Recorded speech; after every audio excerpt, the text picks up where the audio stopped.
Welcome, ladies and gentlemen, to another episode of Ultima Final Fantasy, the ultimate Xenogears podcast. I am Joe. I am Caleb. And today we are going to be reviewing the PS1 classic, Xenogears. Caleb, had you ever played Xenogears before we started this? Nope, I had never played it. I bought it just because we were going to play it eventually. And that's about it. I had no idea what kind of game it was. I knew it was going to be an RPG, obviously, because it's a Square game from the 90s, and that's all they did. Well, other than, like, Airgaze and some weird shit. Now, if it didn't have a German name, it was probably an RPG. That's what Einhander and Airgaze. Einhander, Airgaze, Xenogears. There you go. I mean, almost good. This is one of those games that I had heard a lot about. A lot of people really loved. Obviously, we had heard that there was problems with it, and that it was like the claim was that it was rushed. We'll see if we feel that way. Oh yeah, we will definitely. Yeah, it was rushed. Yeah, we'll definitely. There's the answer. So yeah, Xenogears, 1998 role-playing game developed and published by Square Co. or maybe just Square at the time for the PlayStation 1. This game has not been re-released or remastered since then. It is the only way to play it legally now is still to buy it on a physical disc and play it on your PS1 or PS2 or PS3 that's backwards compatible. They haven't even put it on the store, really? There's nothing else? Oh, you know what? It might have been on the PSN store during the PlayStation 3 days. But that store's gone now. So you can't buy it. It's definitely not on the PS5. Yeah, that's true. I would have played it that way if it was. Yeah, I mean, the thing about it being backwards compatible is the only version that actually works front to back is the PlayStation 1. Because, like, the PS2, I guess it's not 100% backwards compatibility. Xenogears has problems on the PS2, yeah. Oh, shit, I didn't know that. There's like, and in the guide that I was using... It's a good thing I played it on the PS1. Yeah, I have like 4 PS1s now, but that's a different story. I had 0 like a year ago. You're welcome, by the way. Yeah. Oh, do I have another one too? I just gave you a PS1. Oh, shit, I have even more then. I got a lot of PS1s in this house. But, yeah, the guide, there's a setting you have to turn off on the PS2. It's like something mapping. If you don't turn it off, it'll just crash the game during a cutscene. Like, it'll just fuck up the game and it'll just turn off. Oh, that's bad. Yeah, so, like, it literally, the only way to play it without noticing, well, the only way to play it without it fucking up beyond what it already fucks up is on the PlayStation 1. And I was kind of spooked because I was like, man, what if the Slim fucks up? Because, like, I couldn't find anything on if it mattered which one. It doesn't. The Slim works fine. But I was playing it on the Slim because I bought, like, the little fucking screen dealio. Yeah. To play it at work on lunch. And so I was kind of worried that the Slim was going to fuck it up, too. But it was fine. I want you to reiterate the fact that you were playing this at work on a PlayStation 1 that you brought in with the mobile screen that you could buy with the PlayStation 1. First off, I have to be reminded about every 2 years that those existed. Yeah. Because I remember seeing it in a Shopko and just seeing the box and being like, that's the most amazing thing I've ever seen. It's like it's a Game Boy, but with the whole console. Yeah, but like a real game. Like a real game. So cool. Yeah. I had forgotten that was a thing, too, until I was like... What am I gonna do? Yeah, I had to log out of Facebook because Facebook Marketplace was just robbing me of all my money, dude. I was like, oh my god, that's a great deal. Oh my god, that's a great deal. Oh yeah, I got a new weight bench. Yeah, dude, workout equipment on Facebook Marketplace, that is the way to go. It is fucking cheap, man. Yeah. But I had to stop. I was like, I can't be logged into this thing. It's too much. Because every time I'd go in, I'd be like, oh, fuck. And then the PS1 with the screen. Just getting your veins ready. Yeah. Facebook Marketplace, plunge it in. Need that needle. Fix. Yeah. It's like $80, Metal Gear Solid Collection, and a PS3. Yeah, why not? Well, I already have 4 PS3s, but I could take another one. It's funny how Facebook is just like, they're like, how do we stay useful? And they're like, replace Craigslist. Yeah. It really has. Like, it's amazing. And that's where I saw it, because I was just looking at I was trying to grow my PS2 collection and PS1 collection, which I have. It's getting pretty. It's looking pretty nice. We're here in your basement, your unfinished basement, looking at your wall. Yeah. You got a pretty damn good PlayStation collection. Yeah, it's getting there. Yeah, like hundreds of games. Yeah, that's not even scratching the surface of that shit. But that was why I did it initially, and I wanted to find like weird, like PS2 games, because the PS2 just has like a million games, and there's all kinds of shit. Mm-hmm. And it came up with the PS1 with the screen, and I was like, holy fuck! And it was a really good deal. It was 2 PS1s. The screen, a bunch of fucking games, including 007 Racing, which is one of the few 007 games I didn't have. 007 Racing? Yeah, dude. Wow. It's a thing. Is it just that scene in the Michelle Yeoh one where he like pulls out the controller basically and controls his car with the with the joystick? Kinda. It looks like shit. The Pierce Brosnan one? Yeah. But I do own it now. But it was that. A cool carrying case, like multiple controllers, like 8 fucking memory cards, and it was $150. Dude, that's a great deal. I know, but the big problem is that the fucking screen didn't work. Oh. But I didn't want to give it back because I got 2 PS1s out of it and the screen, which, I mean, I guess I could try to fix. I don't know when I'll do that or if I'll ever have time, but... So then I was like, and I didn't want to give back 007, so I was like, fuck it, I'll just keep it. And then I bought another one for more. So I spent like $400 to get this fucking screen to play Xenogears. And, I mean, it was worth it because I have a car adapter now. Like, I mean, that's kind of the only way it makes sense, because if you're at home, you can just use a TV. Mm-hmm. But in the car was Unless awesome. you're a little kid without a TV. Yeah. Back in the day. Or if, like, you're now and you don't have a TV with the red, white, yellow. Because they're kind of not as common. Something to remember is that TVs used to cost more money than they do now. Like, even literal money. Like, yeah, just dollar for dollar. Yeah, dollar for dollar, not even including inflation. It costs way less. TVs and computers both cost like half as much, if not more than, like, even less than they used to. Yeah. It's crazy. I It is true. So, like, a little screen for $100 versus a TV for, like, $400 or something like that, just for a little TV. Yeah. Like, you got to think about that. That's true, yeah. And I did, and I bought it twice. But the one guy I bought a PS1 just straight up for like, it was like $45 or something. It was a PS1, a memory card, and like a game. It was just the old gray, like OG PS1. And I was like, that's way cheap. I'll buy that. Thinking I was going to play Xenogears on that. And then I realized again, like you, every once in a while, I'm like, oh my God, the screen thing. I forgot about the screen thing. Like, that is, and it is like the coolest thing I've ever seen. Like, even now, I'm like, what fucking, how did they do that back in the 90s? Genius. Like, God damn, that is crazy.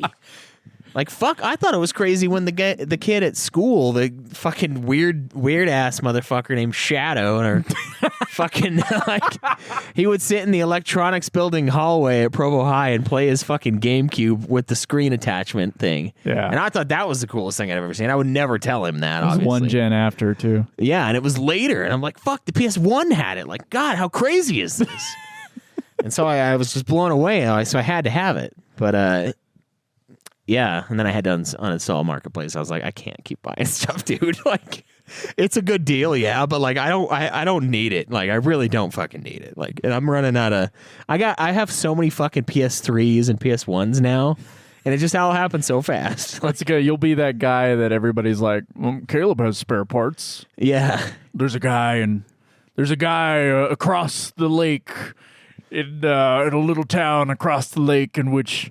In his basement, he has multiple PS3s. You're like the VHS repair shop of Utah. That's what it'll be. yeah, actually. yeah. Like, I'm the only everybody one. keeps on giving me their PS3s, and I keep on finding them in Facebook Marketplace. And Yeah, and one of them, it was like the Metal Gear Solid collection that my kid broke. That was like $80 at the time when I bought it. It was that Metal Gear Solid Revengeance, I think is what it's called.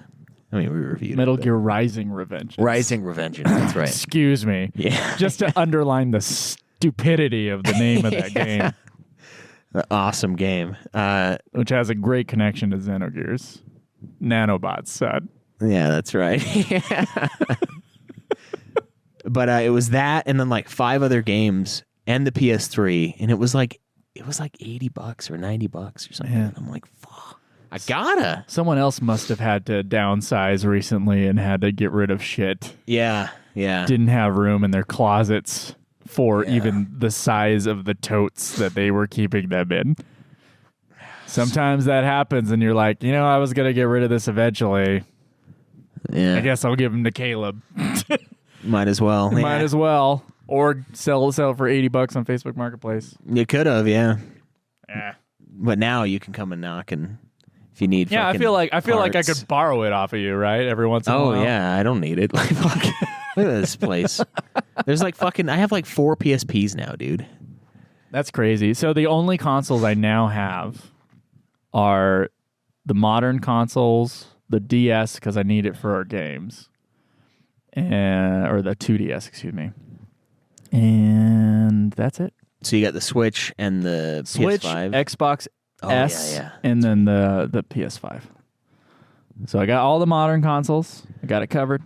Yeah, I mean, once we're done doing this stuff, that's kind of all you would need. Yeah, if like even some that. great game came out and I had to have it, But I already have Halo Infinite. I feel like I'm set for this generation. I'm good. Yeah. Which is funny. We're on an RPG podcast, and I'm like, that's the best game of this generation. I don't care. Yeah. As far as games I've had the most fun playing, Halo Infinite. Honestly, I don't know. It's my jam. Yeah, I don't know why. There's people that like shit on us for having that high of an opinion. I was like, I think you guys are crazy, man. This game is so much fun. This is at least top 3 Halo. And that's saying something. It's crazy to me how snobby the video game community is now. And they were snobby before. And I will admit, I'm one of these snobby members of the video game community. I feel like they actually zoomed past me. Like I was on the precipice of like super snobs when we started this show. And then everybody zoomed past me on the internet. Yeah. And now I feel like I'm like kind of the relaxed guy who can have fun in a game. Yeah. In comparison. But yeah, I mean, it's we did get humbled at least once pretty hard with 7 Remake. Where we were like, oh, this is bullshit. And then it was like, oh, it was actually pretty good. Yeah, pretty humbled. And we're both, by the way, playing that game right now. So yeah, part 2. Something we got to... So we were... I say were and kind of still are trying to get this show done before we had before the 10th anniversary of the show. Life has gotten in the way, I would say, of a lot of those things. We did beat I beat Xenogears 3 weeks ago. Yeah. So keep that in mind as we're reviewing the story, especially of this game. But life got in the way. I got engaged, and because of the U.S. government's atrocious policies, I am now in a position where I have to get married very quickly. And so me playing 3 hours a day while planning a wedding, while having just moved apartments, while having just sold a movie. Thank you, everybody who supported Chicken Coop. Go see it in the Desertscape International Film Festival this month. And having to make deliverables for that all within the same month. I just told Caleb, I'm like, I can't do it. I know that I was ahead of this curve. I was fucking nailing these games. Yeah. And going through Kingdom Hearts like butter. And Xenogears I was putting a lot of time into and got ahead of. And then I went to Mexico, and then I came back from Mexico and talked to a lawyer, and now everything has changed. So that's weird to me that they're like, rush it, and that'll make it look better. It's like, are you sure? This doesn't look more fraudulent? Because to me, it sounds like fraud. My fiance is from Colombia. Her name is Laura. And we were going to get married. Basically, I proposed to her on Valentine's Day. It was months ago. 2 months ago, basically. Or a month and a half. I can't do numbers right now. I don't know what time it is. I don't know what day it is. I mean, it'll depend on when they listen to this anyway. That's true. So. Yeah. That's true. Yeah, it was 5 years ago. Yeah. and we were like waiting. We were just gonna announce it, to everybody like on Facebook, and I was gonna say it on the next episode of Nude Clan we were recording, and then we had like this consultation about new marriages or whatever from this lawyer that was like a free consultation thing that she was given to like groups of people. Some lady who was like an immigrant from Vietnam, and she was talking about the process. And so we were like, oh, we'll just hop on that call. It's like the next day. So we hop on that call before we've made it. We've taken a bunch of pictures. We're like, okay, we're gonna announce to all of our friends and stuff that we're engaged. And then we talked to the lady, and the lady is like, if you do what you're about to do, it'll be seen as fraudulent for the government, and you need to have a consult with me before you, like an actual like 15. I'll give you it for free, like a 15-minute free consult with me before you make any sort of decision like that, because I'm pretty sure you're gonna have to get married in May. Basically, is what she told us, and we're like, what? So at that point, we had told like a couple people, and we're like, you can't say anything. You can't post this online. You can't say anything at all until we understand what's happening with the government. So I didn't say anything on Nude Clan. I didn't tell you. I didn't tell anybody that I was engaged. Just like her family and my like nuclear family were the only people who knew. And then we eventually got the hole in the schedule for the lawyer. And then it's like, oh no, you need to get married in May in order to not have to wait another year and a half in order for that to even be an option, just because of the processing times. Yeah, that's and it was crazy. Like, oh my God. So anyway, that was nuts.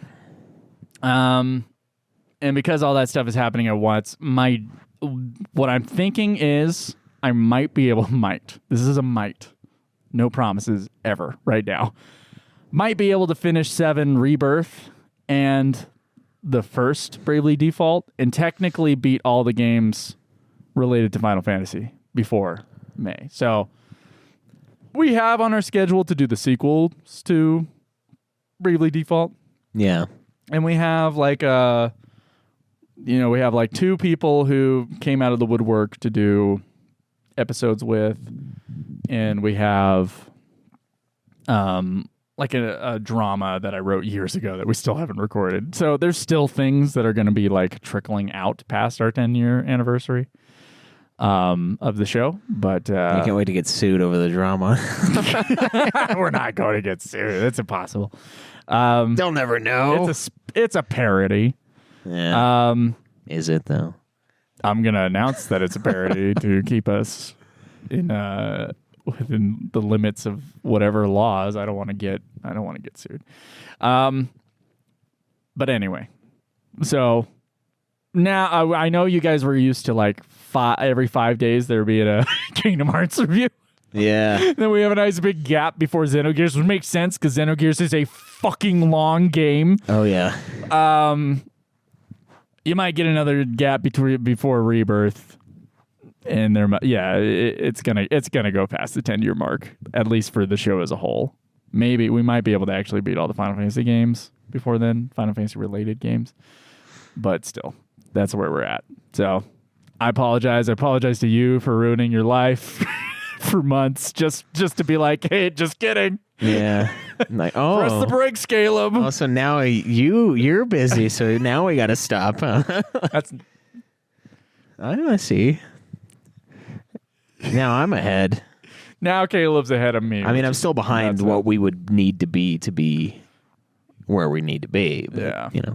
So I think I'm in the same situation as you, to bring it back to Xenogears. It's like I never played it. I've heard from Jake and maybe some sprinklings of people on the forums and stuff that this was like a classic Square game with a great story. And that's it. Like, yeah. And that's it. And the reason it's on our list is because, of course, it was at one point proposed as Final Fantasy VII.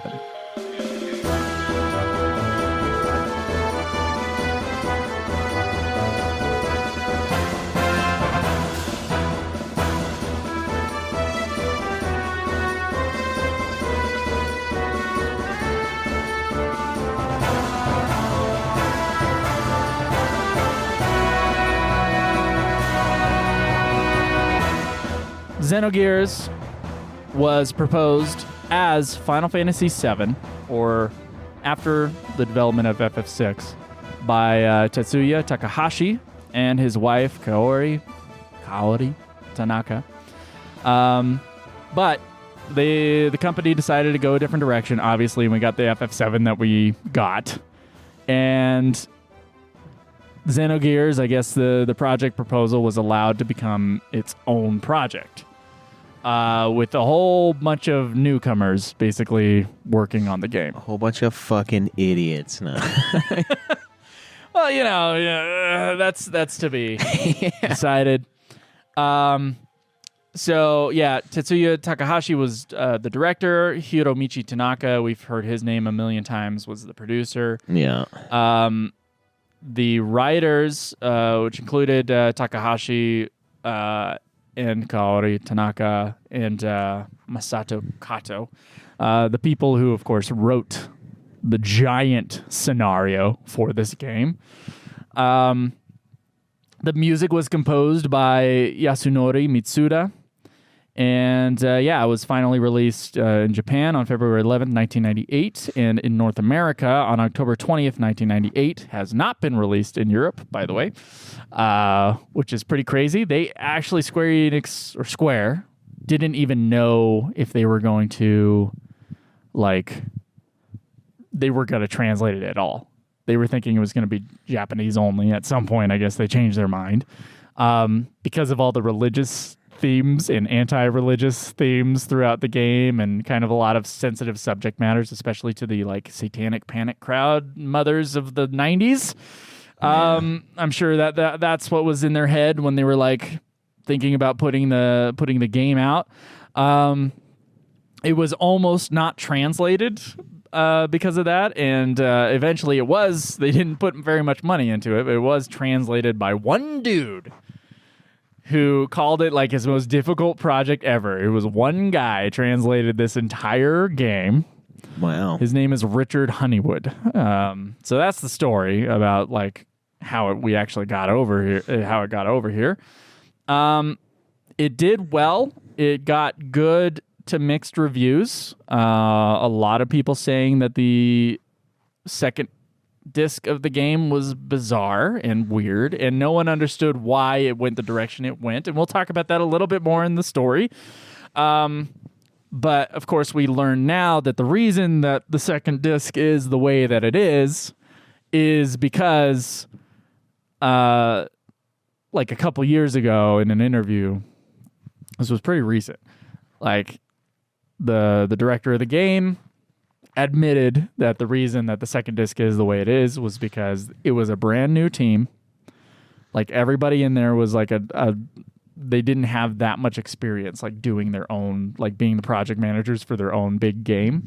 They had this huge story that they wanted to tell, and they had all these ideas for the gameplay that they wanted to implement, and they ran out of time and they ran out of money, and they were just inexperienced, and that's what ended up happening. So when they realized they would ship an incomplete game, or they could finish the story of the game and have to, rush that second disc, basically, and tell the story in a whole different way and not have very much gameplay in the second disc, all be textful cutscenes, was because they were okay, well, we can either have an incomplete game that ends and we might never get a sequel to it, or we can put out a game with a whole story that has an ending and have to rush it and really change how the storytelling was done and kind of do it in what I'm sure they thought was an artistic way of making the second disc really unique for sure.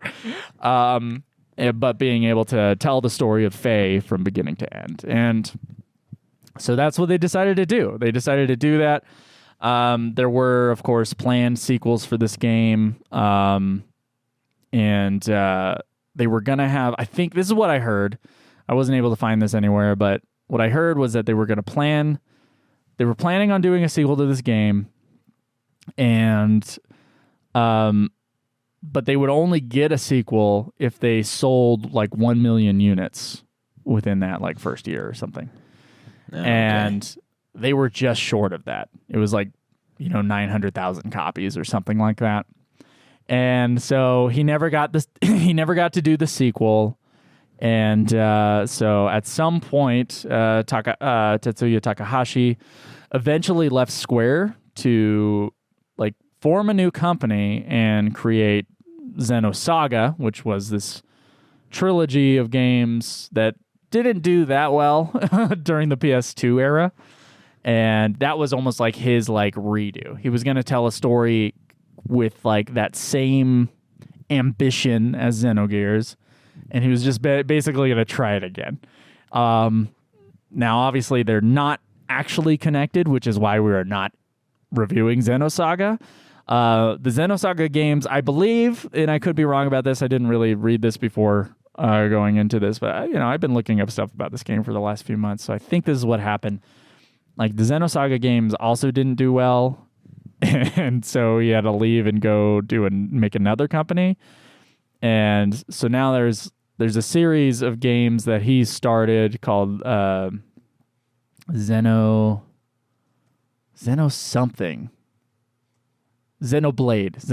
Chronicles, which is, I think the last couple of Xenoblade games were pretty big. And so they're actually doing well. So this is the first time he's actually had like hit game was like recently, but he basically did it again where he's like, oh, I want to tell my ambitious stories and I'm going to do like my ambitious side sci-fi mech stories and I'm going to tell it again.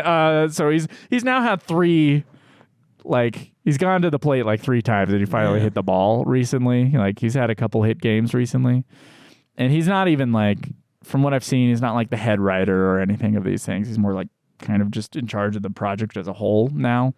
But this was like his baby. And he definitely was like, tried to like get vengeance for it, or maybe vengeance isn't the right word. But anyway, so we get the messy Xenogears that we have now because it was technically like they could not totally give us the full package that they wanted to give us. Yeah. And you can feel it in some parts of the gameplay even, and especially in that second disc. Something else I wanted to note on was this thing that I thought might have been like the worst decision of all time. The fully 3D environments, and remember, this is an early PS1 game. Like, as far as the development is concerned, early 3D PS1 game. Yeah. And FF7, this was something that Takahashi didn't like, was FF7 decided to do pre-rendered backgrounds in order to kind of cut down on the processing, cut down on, like, the technology and basically have like a good image and with like a set camera. And he said he wanted the opposite. He said in order to be fully immersed, in the game, he was going to have fully 3D environments. Now, just take yourself out for a minute and decide which one of these men was correct. I understand wanting something, but sometimes you can't fucking have it. The technology just wasn't there yet, and it really affects some of the gameplay. Oh, man. Yeah, it does. And the look of the game in some parts, too, because it did not age well in the environmental department in a lot of ways. Like, honestly, I tried it on a few different screens, and I was like, is this game just underexposed? Like, it's just dark. And it is. Yeah. That's what it is. It's a dark game, probably on purpose. But yeah, so there's not a ton about the making of this game. I think mostly what people talk about is the fact that it was rushed. Yeah. Now that we know that that's actually what happened. Yeah, that interview, the crappy thing about that interview, it was with that Jason Schreier bastard. That guy that we bitched about like endlessly at the beginning of the podcast. It's that same guy. And nice. he blocked me like years ago because I was like ripping on him because he was whining about like Bethesda not letting people in during like the Doom Eternal stuff because like Bethesda is like douche to journalists. And I was like, well, I mean, the company you work for is a giant joke, so of course they're not going to let you in. And then he like said something shitty and blocked me. And I was like, bro, you work for Kotaku. Come on, give me a break. Of course they're not going to You know how much wrong information I've gotten out of Kotaku on this show? Yeah. Including maybe it wasn't Kotaku, but there was a Kotaku-like site that basically said that like no, it was Facebook News that referred to something. Anyway, Kotaku screwed us over a million times on this show and on Nude Clan. Yeah, they produce speculation articles as if they're fact. Yeah. That's the big problem to me. Yeah, and sometimes their language is not. It's just dishonest. It's dishonest writing. And it's not just the headers like it is with everybody else. It's like literally the whole thing is just bullshit. Like, yeah. Especially you, Schreier. Fuck you. I could see like an interview being useful and yeah, stuff, yeah. but I mean, if he's not lying through his fucking teeth, sure. Who knows? Maybe this was all lies, and really really the he's game, just covering for Square. They did fuck the guy over. Like, fuck your baby. We're done. Which is funny because of that. It seems there's a lot of speculation on the outside. I don't think any of this is confirmed, but it seems like there's a sour relationship between Square and Xenogears, and like what happened with Xenosaga and Xenoblade Chronicles coming out. And so they're not giving the love to Xenogears that they should, despite the fact that it's seen as a classic and now has passed its 1 million copies in sales. See, we made it. Yeah, it took a while. I mean, obviously there's a greatest hits copy. I don't remember what the number is. It might be 1 million, it might be 500,000 or whatever. I think it's a certain amount within a certain amount of time. Oh, okay. Interesting. Yeah. So anyway, Xenogears was like a hit, and it's perceived as like pretty good and for most people, and it is like it's part of that roster of PS1 games from Square that is held in such high regard for people who love JRPGs. So yeah, it's a big time game, and I was looking forward to it. It's with that Chrono Trigger sorry, we're not playing Chrono Trigger. It's with that Chrono Trigger group of games where I'm like, and with Parasite Eve at one point until I was sorely disappointed. Where it's like, looks like, that looks like a journey that I want to go on. Like that thing on that shelf, and everybody talks it up and everything. So and it's overpriced, so it's got to be great. So yeah, that's the making of the game. Let's talk a little bit about story.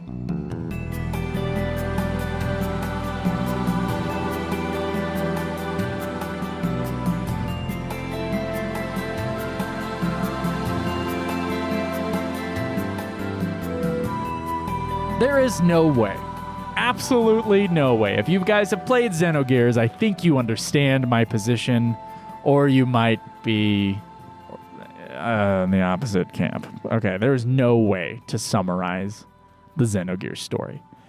We said before, this was a long game. Kaleb, my game was, 52 hours? Yeah. And yours was... more. Dude, I think I was over 60, wasn't I? I'm pretty sure I was over 60. It was over 60. Fuck. And by the way, not all counted time. No. So I know that there's at least 5 hours, 6 hours maybe, not counted in my time. I'm at like 58 to 60 hours. I'm pretty sure. Like of real life, I sat down and played Xenogears time. Because of course there are large cutscenes, and then you have a boss, and then maybe you have to repeat the boss a few times, and there's no skipping cutscenes or even speeding up the text boxes in this game. Yeah, this game takes its time, and then you're having to do it again. It's a long game, not just because of its pace, at least in the first disc, but because it has a lot of plot to go through. There's absolutely no way to summarize it. I'm not going to even try. I have some highlights I've written down that maybe we can discuss a little bit, but as far as the story is concerned, it is ambitious, and it is a lot, and there's a lot of characters, and there's a lot of powers at play, and there's a lot of themes going on, and there's a lot of subjects, sci-fi subjects that are being used and abused in the telling of this game. But let me see if I can kind of summarize the main crux of Xenogears, taking place on the continent of Ignis in a centuries-long war between Ave and Kislev. Hopefully I'm pronouncing that right.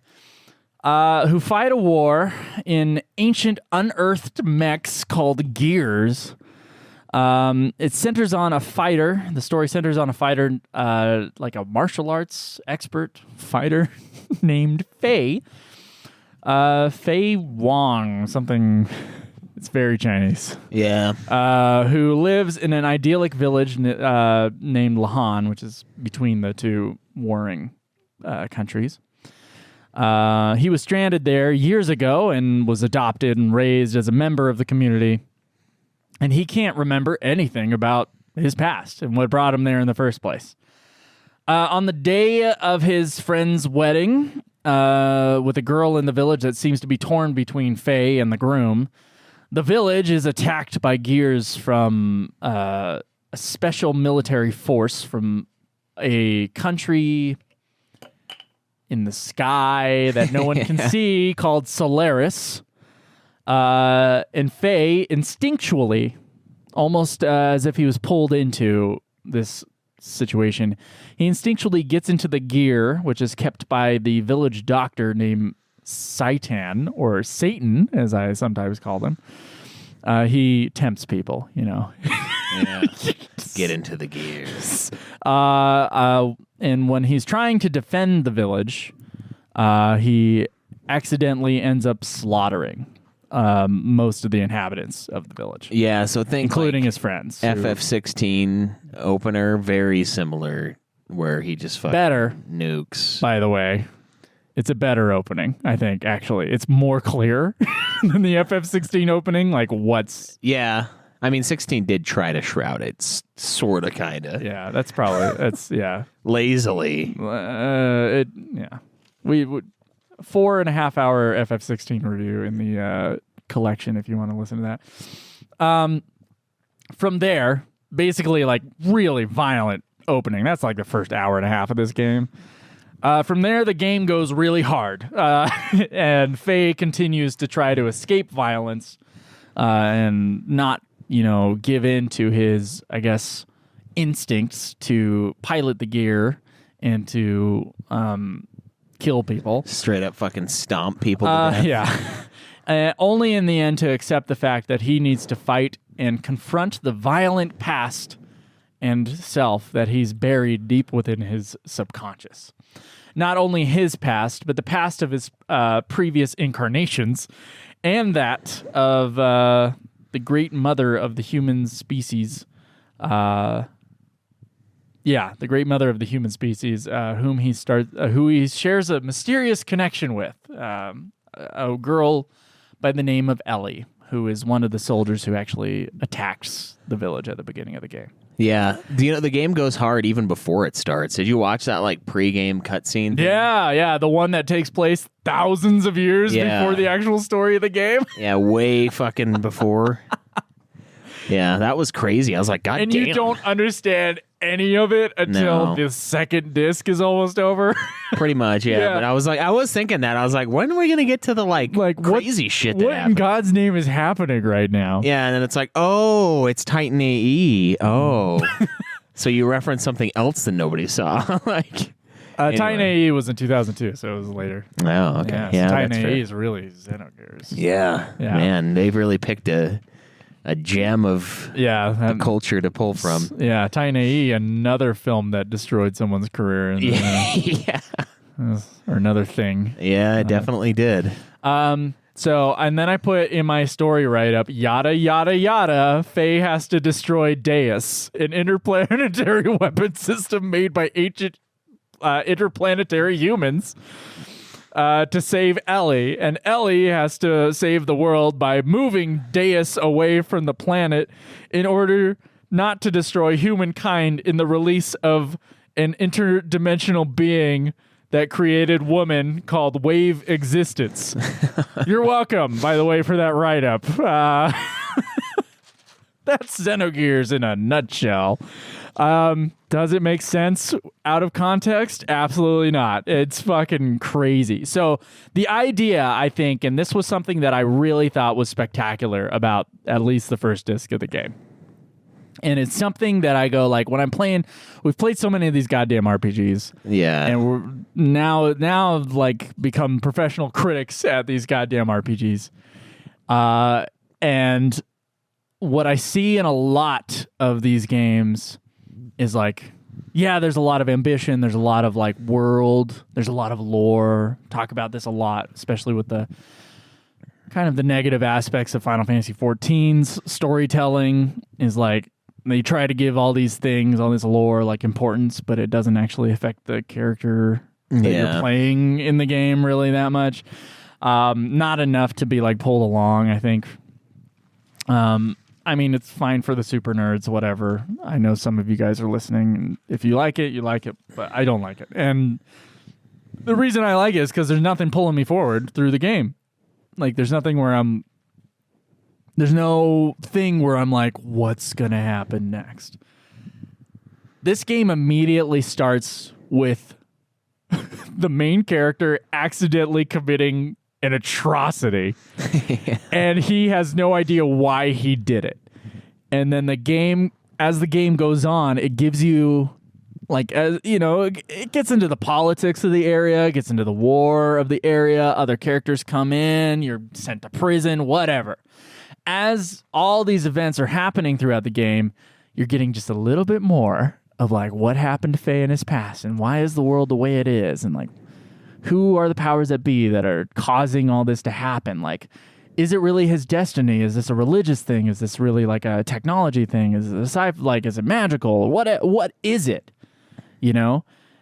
And all those things are happening, and you're kind of getting like the story of the main character of Faye is what pulls you, I think, along through, despite the fact it almost feels like 3 seasons of television worth of plot.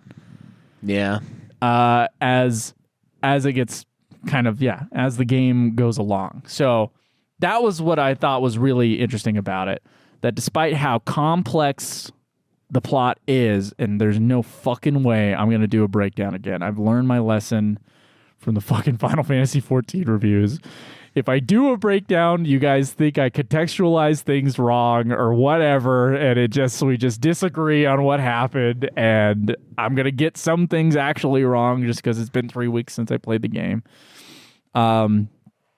But despite that, like, despite the complexness of the plot, there's still that central core of, like, what the hell is Faye?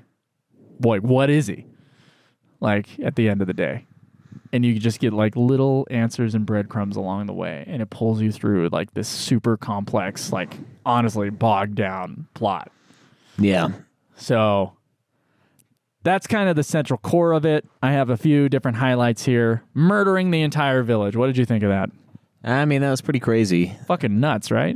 Like, Yeah. just to open the game on just like, and they even play this little, what I thought was, sorry, I'm cutting you off after asking you a question. They even play this like little game where they're like, the girl that's about to be the bride, she's like, almost like, she clearly has a thing for Faye. And like, she's like, oh, what would have been if I had married Faye or married you or something like that. And then you're like, in every other RPG, that would have been like a thing. Yeah. And instead, he fucking murders her. Yeah.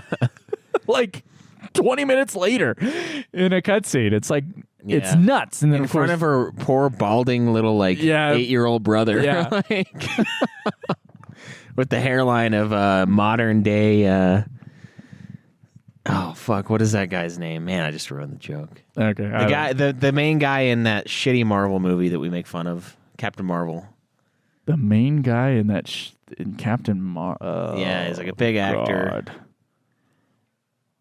I don't know. My brain's not working. I only had a few hours of sleep this morning. Well, that guy. That guy. Cool. Meeting Ellie, who also has a mysterious past, and he knew the name of Ellie when he meets her. I thought that was like crazy. By the way, guys, I took like 4 pages worth of notes and I gave up halfway through disc 1. Like, because I was like, I'm going to understand this plot because I've been told by everybody this is a complex plot. I'm just giving up. Yeah. It's not that I don't understand it. It's just that there's so much of it and there's so many characters that it gets real crazy. You get a character named Graf who shows up and he always like asks people if they want the power. Yeah. Yeah. Did you give him like an Arnold Schwarzenegger voice in your mind? Do you want the power? Would you like to power? You want true power? And his, when the music comes up and it does it, and you're like, oh shit, I'm about to get a boss fight because Graf showed up and he's about to give someone else the power. Yeah. True power. The power to get their ass handed to them by me. A lot of times. Yeah. A lot of times. Unless, of course, they have an electric field generator behind them, fucking healing them every 5 seconds, like a certain boss that really just gave me the worst time in this game. Just the worst. Yeah. I had to redo that one. Oh, man, that one was an asshole. You have, you have the drive drug. Everybody gets like a, basically it's like their id on the inside that makes them, they give it to soldiers, basically like an amphetamine that they give to soldiers to make them like only want to kill, basically. Yeah, I mean, Solaris is definitely like Germany, dude. Like, there's I think Solaris is more than that, but yeah, I get what you're saying. Like, they got they're drugging their people up, like the tech. They're doing a whole bunch of mutilation experiments. Yeah, they got the Angel of Death experiments going on in there. Yep. Yeah. There's 2 parts where you have to basically break out of prison, or there's the prison in Solaris, and then there's the prison in Kislev. You have to break. That's how big the plot is. There's 2 prison breakout like scenes in this thing, and there's 2 sewers in the game. Like, you're only supposed to have 1 shitty sewer section. There's mutants in this game, which, by the way, come out of fucking nowhere. I'm like 10 hours into this game, and suddenly there's like a rat face dude, and I'm like, what is happening? Yeah. I wasn't ready for that. Come on, bro. Everybody in this thing has been a human. Yeah. And then suddenly I'm caught up by this guy named Hammer, who's a big rat guy who says bro every 5 seconds, bro. And then, of course, another mutant guy named Rico. Interesting name to put on this mutant guy, Yeah. by the way. That disgusting foreigner, Rico. So Rico is another mutant guy who's like another like martial arts guy, bro. So yeah, there's mutants that are apparently engineered by Solaris. There's an evil church that's definitely the Catholic Church called Ethos.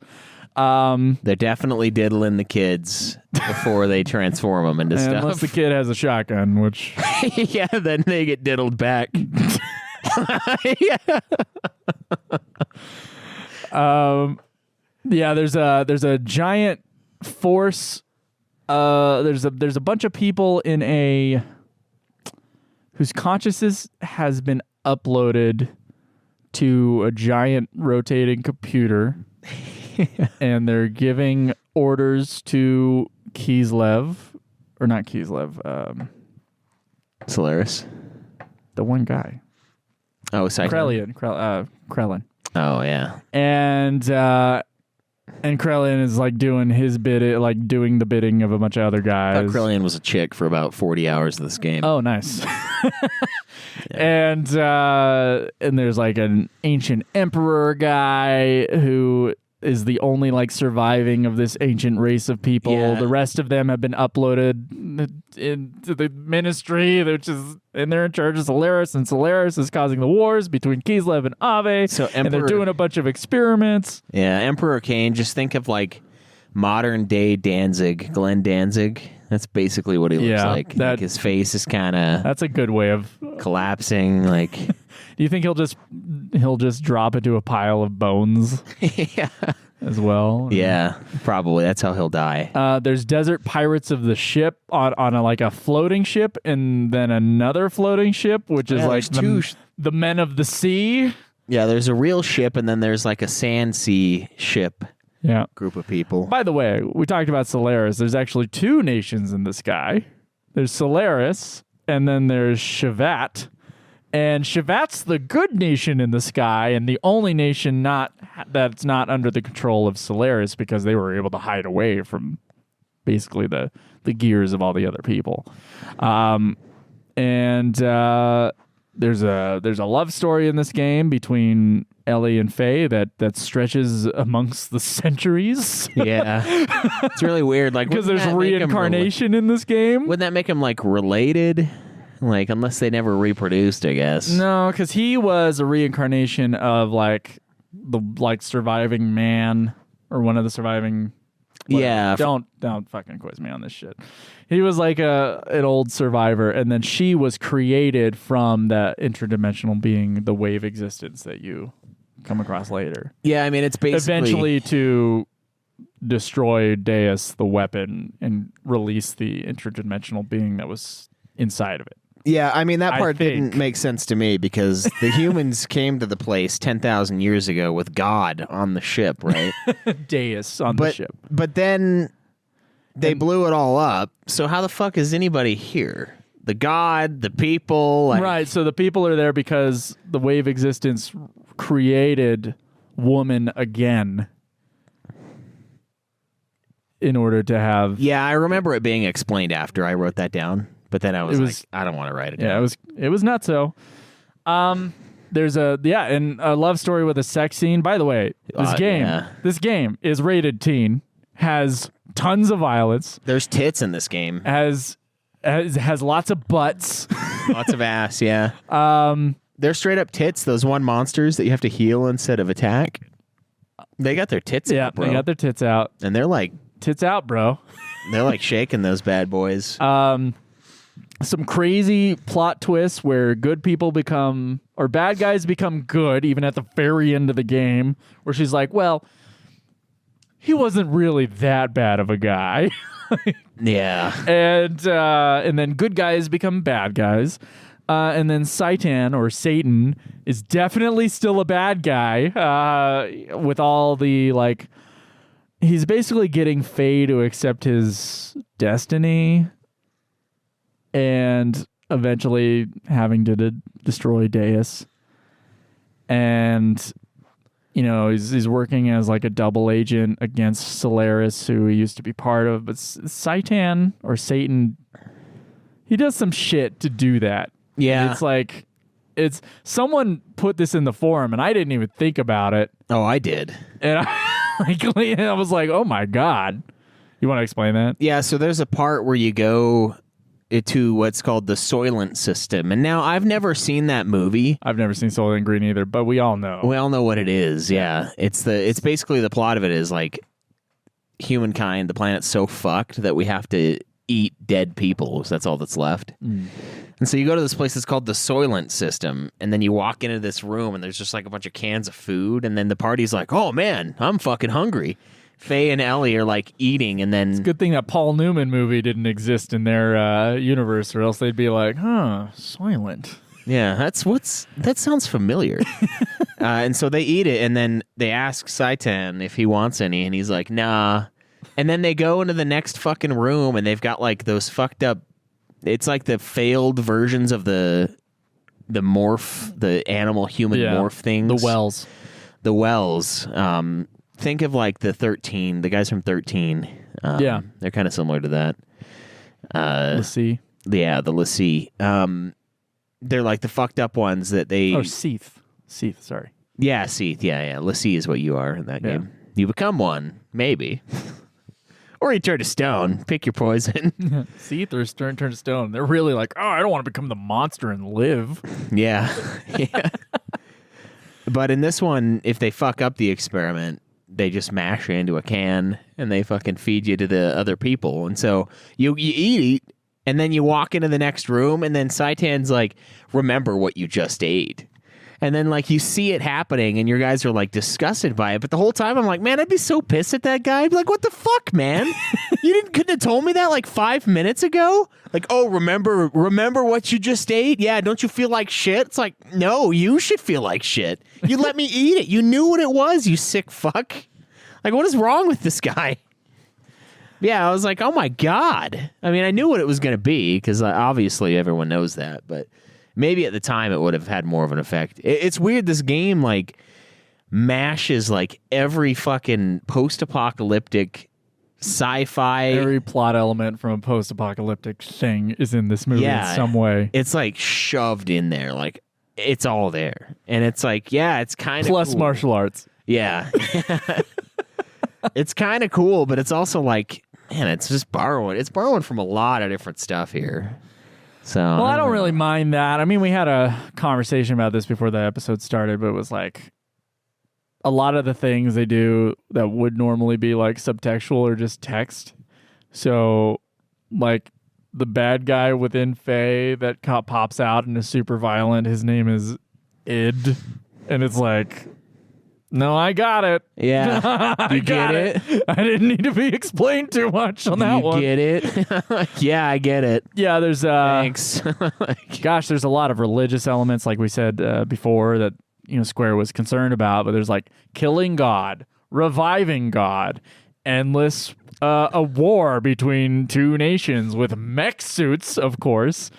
Puppet wars happening where they're making the wars happen, sort of that element there. Genetic mutation, fucking around with genetics. Yeah. There's lost technology, a giant post-apocalyptic thing, so right? It's got Planet of the Apes in there too. It's got mutating monsters that become giant through Choo Choo, who of course is in love with Faye, a giant hamster. Yeah. Who sometimes shrinks to a other giant hamster size. Yeah. Hidden knowledge. both also hidden giant knowledge hamsters. in the depths of books that people can't get access to. There's, of course, there's the Carl Jung stuff like id. There's nanobots, son. Really interesting use of nanobots. There's AI is being used. There's the idea of the hive mind being used. Yeah, they took consciousnesses uploaded to a computer. Yeah, dude, it's like literally everything. And now that we're going over it again, I'm like, oh yeah, it's also Blade Runner. Oh yeah, it's also this thing. Like, oh yeah. No wonder. Yeah, there's the ideas of prophecy and destiny are kind of in there. Humans as aliens. Yeah. To the planet, which of course is introduced early in disc 1. It's also an FF7 thing too. God or Deus, used as a weapon, of course. Yeah, and we kill God. So it's also like Nietzschean. Again, genetic experiments and engineering. We just talked about the Soylent stuff. We talked about the wells. What about the guys that look like my swollen left testicle? Like, hey, what do you think this? Specifically the left one? Yeah, specifically the left one. That's good to know. Yeah. Next time I sack Cappy, I'll go for the right. Yeah. Try to get them about the same size. What do they refer to it as? A varicostal. Swollen, big veins. I have big vein on the left. Big veiny motherfucker, huh? Yeah, they're in the sewer, man. It's like a big fucking No, I saw. testy. I know what you're talking about. And yeah. They got a lot of testosterone, man. They fuck you up. They are not fucking around. So that guy's in here. Yeah, there's a lot. There's so much. The Soylent system calls its victims back. It's kind of like the stigma. And it's kind of like, well, not the stigma, but the reunion in FF7. There's some FF7 shit in this game for sure. There is. I mean, Detective Joe. I mean, Joe is in this game, bro. There's an incredible. Yeah, there's Big Joe. Big Joe. There is an incredible amount of overlap with FF7. The plot. Yeah. Including like the memory issues and the finding out that you were actually fucked up memory, genetic mutations. Yeah. There's more too. I remember playing the game and being like, that's an FF7 as well. That's an FF7 as well. And of course, FF16 seems to borrow heavily from this game. Like Ultima's, like the reasoning for Ultima's existence, for example, is like there was a lot of like plot twists in the second disc that felt like FF16 specific stuff where they were like, oh, I think FF16 might have borrowed some plot elements from this game in terms of like the bad guys stuff, like what they're doing. Yeah, I agree. Yeah, because they kind of like there's a lot of politics going on, a lot of side switching. And Evil Church. You can see that in FF10 too. Yeah. Yeah, it's crazy what's in this game. I think it would be impossible. Like the only way that we could really do this is if I had like a 10-page sheet that I had typed up and went through the plot beat by beat.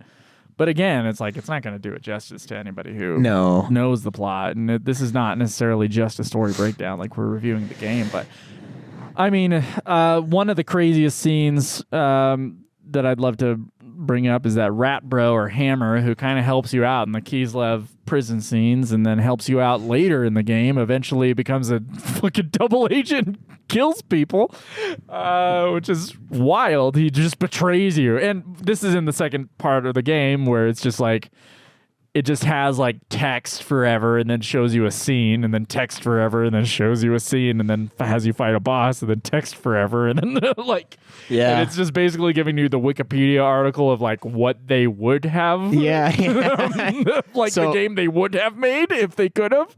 So in my Xeno thoughts, I wrote down disc 2 budget got cut so hard all they had money for was a green felt chair and a spotlight. Because it's the most bizarre thing I've ever fucking seen in my life, dude. The character is sitting on like a chair on a stage, like a stage that you do a play on, like in high school. And there's like a spotlight shining on him, and he just fucking tells you what happens. I'm like, what? What? Like, I know I've heard that it was fucked up and weird and not right, but like I was not expecting that, dude. I don't think anything prepares you for that. No, it's just like it's a summary of a game that they never made. Yeah, and so I wrote another joke after that one. So green felt chair, $70. Spotlight, $180. Weird off-kilter storyboard background, $200. Being known as the man who fucked up Xenogears. Priceless. There's some things money can't buy, but for everything else, there's MasterCard. He didn't really fuck it up because he gave it to us. No, that's true, right? And then I learned also that like this is kind of the way he wanted to do it. But then I was like, no, it's his fault. Then if this is what you wanted, you fucking ruined it. Could you imagine though if it ended around where disc 1 ended, the game? I mean, that would be pretty unsatisfying. They would have had to. And then they never sold enough copies to make a sequel. Yeah, that would have been bad. That would have been bad. So I kind of agree. I guess he did the right thing. It's a real shame because like I really do think this would have been like a. I was so roped into disc 1. I was like loving it, honestly. Like every little like twist and turn that was happening, just learning again more about the mystery of the world and it was told in such a way where I wasn't feeling lost. I mean, now looking in retrospect, I'm like trying to summarize like all these things and trying to remember all these names and there's shit. too much. And there's too much to like really recall very easily. But when I was playing it, I was like in it. Then disc 2 comes and it just like poof. It's it's just an info dump. Yeah, it really is like a Wikipedia article about what they were gonna do. So and it's so weird how they do it too, because the game is in third person objective, third person omniscient, excuse me, where the storyteller is telling the game from a third person perspective. In other words, you're not in the mind of the characters, and you're seeing more than just what the main characters are seeing. You're seeing what the bad guys are doing and talking about, and you're going all over the planet. And so, there's like the point of view of the game is from the maker of the game telling you a story, basically. Yeah. So that's the omniscient part of the third person perspective. Then you're going to first person past tense. Yeah. And then switching back to third person, present tense, omniscient. That's true, yeah. And then there's one random ass one in like near the end of disc 1 that's like a storybook Yeah. I was pissed about that. I was man. like, what the fuck? And then that was the one where I was like, oh no, is that what they mean by Disc 2 being rushed? And yes, that is what they meant by Disc 2 being rushed. That is exactly what they meant, yeah.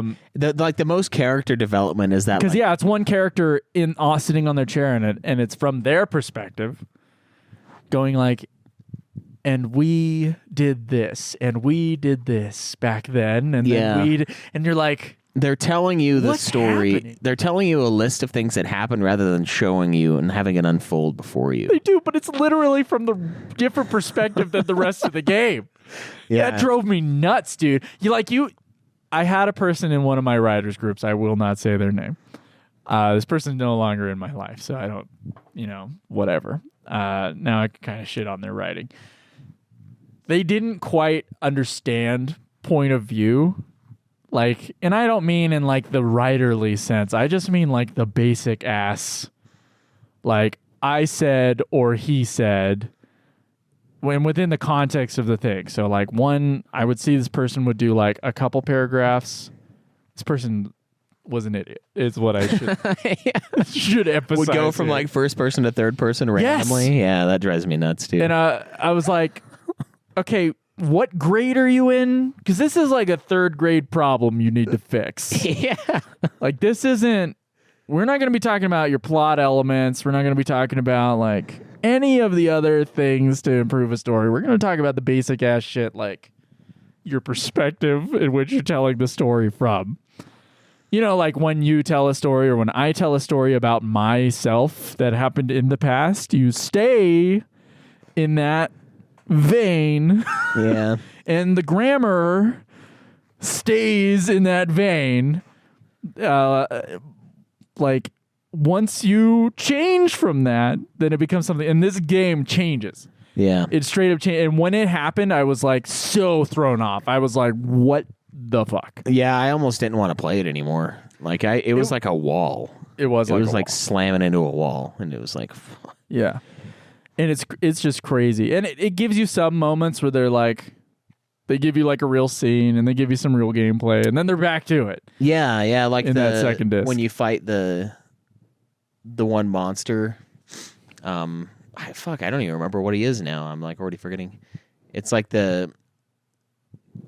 it's the one city, like something happened to the city and like there was like a plant or something and the workers were getting like transformed into something. I can't remember the name of it. And it was like the dude would like eat the people to heal or something.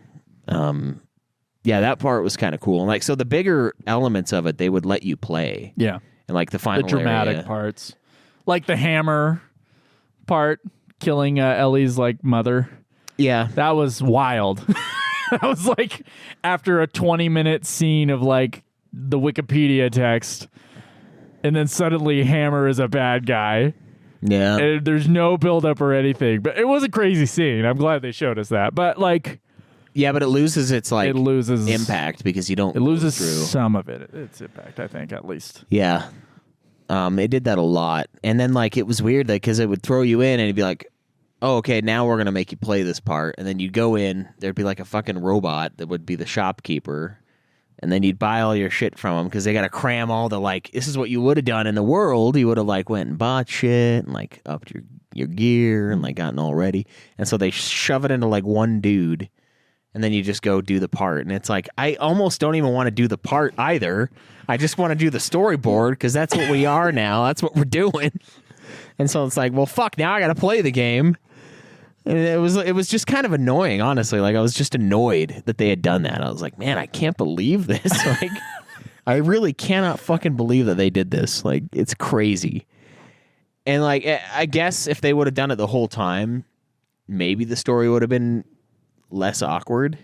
I don't know if it would have been as good of a game. Yeah. I mean, there's other elements to it that make it feel unfinished too. It's not just the fact that Disc 2 is rushed. Yeah, no, you're right. My big thing with this game, well, there's two things that I noticed, and they were in the sound design part of it, was that there's lots of music in this game, but they keep on using pieces of music that feel like maybe it should have been a unique piece of music instead of like the regular battle theme played during this dramatic part.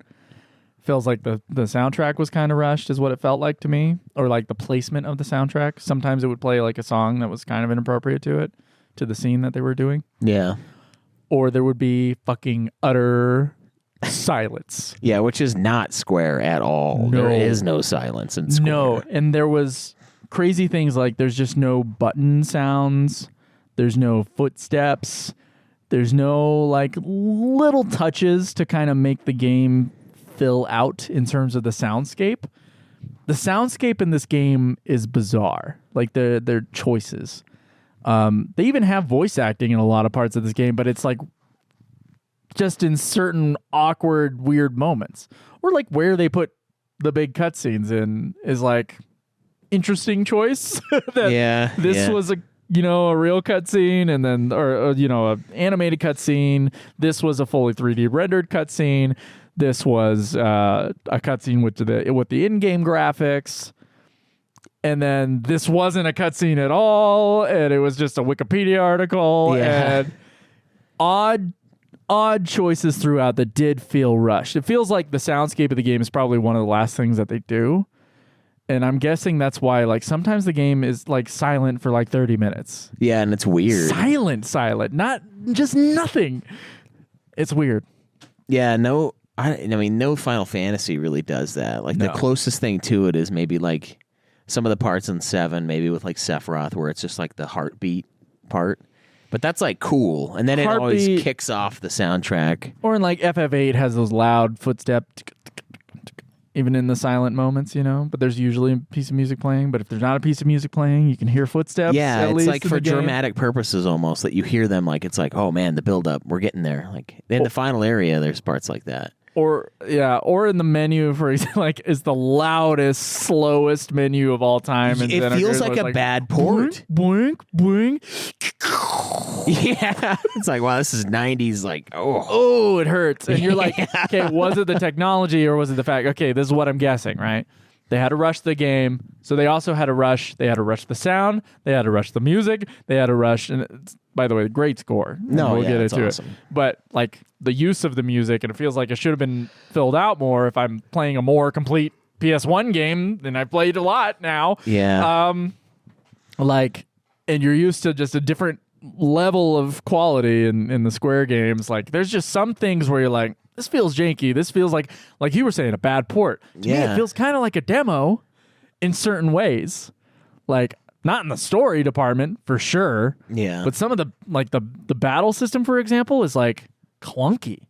Like, it takes a while for the PlayStation to register what you've done, almost. Like, the game to register, like, what combo you had, and then everything is slow. Yeah, it's weird. It's like FF9 almost, but, like, for different reasons. Yeah, I would say maybe for the same reasons. Maybe they didn't have enough time to, like, figure out why their frame rate was slow or something.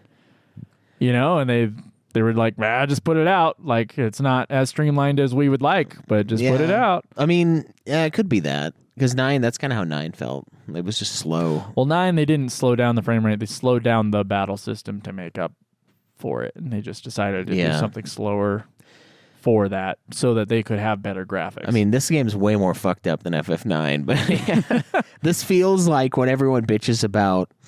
I haven't played it yet, but like the Chrono Trigger port on PS1, or like the old FF ports on PS1 that we played, where it's kind of jank ass. Yeah, kind of like a little. Everything's a little slow. Yeah. That's this slow and feels clunky. like it feels like a computer that's like 10 years old. Yeah, but this is literally the only fucking place you could play this game, and it's like it's just slow and clunky the whole time. Yeah. And like Which the is pretty battle crazy. system is behind.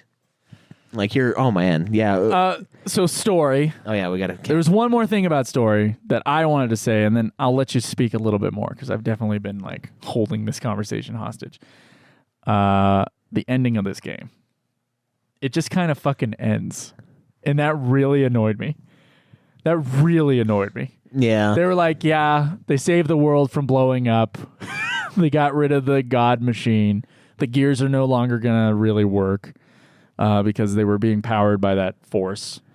And, it's a whole new world, but basically it's just Ellie and Faye come back, and then the game ends, and it's like, I played a 60-hour game, and this is the ending I get, an abrupt-ass ending. It felt like the ending to a game that would have been, I don't know, a 4-hour story.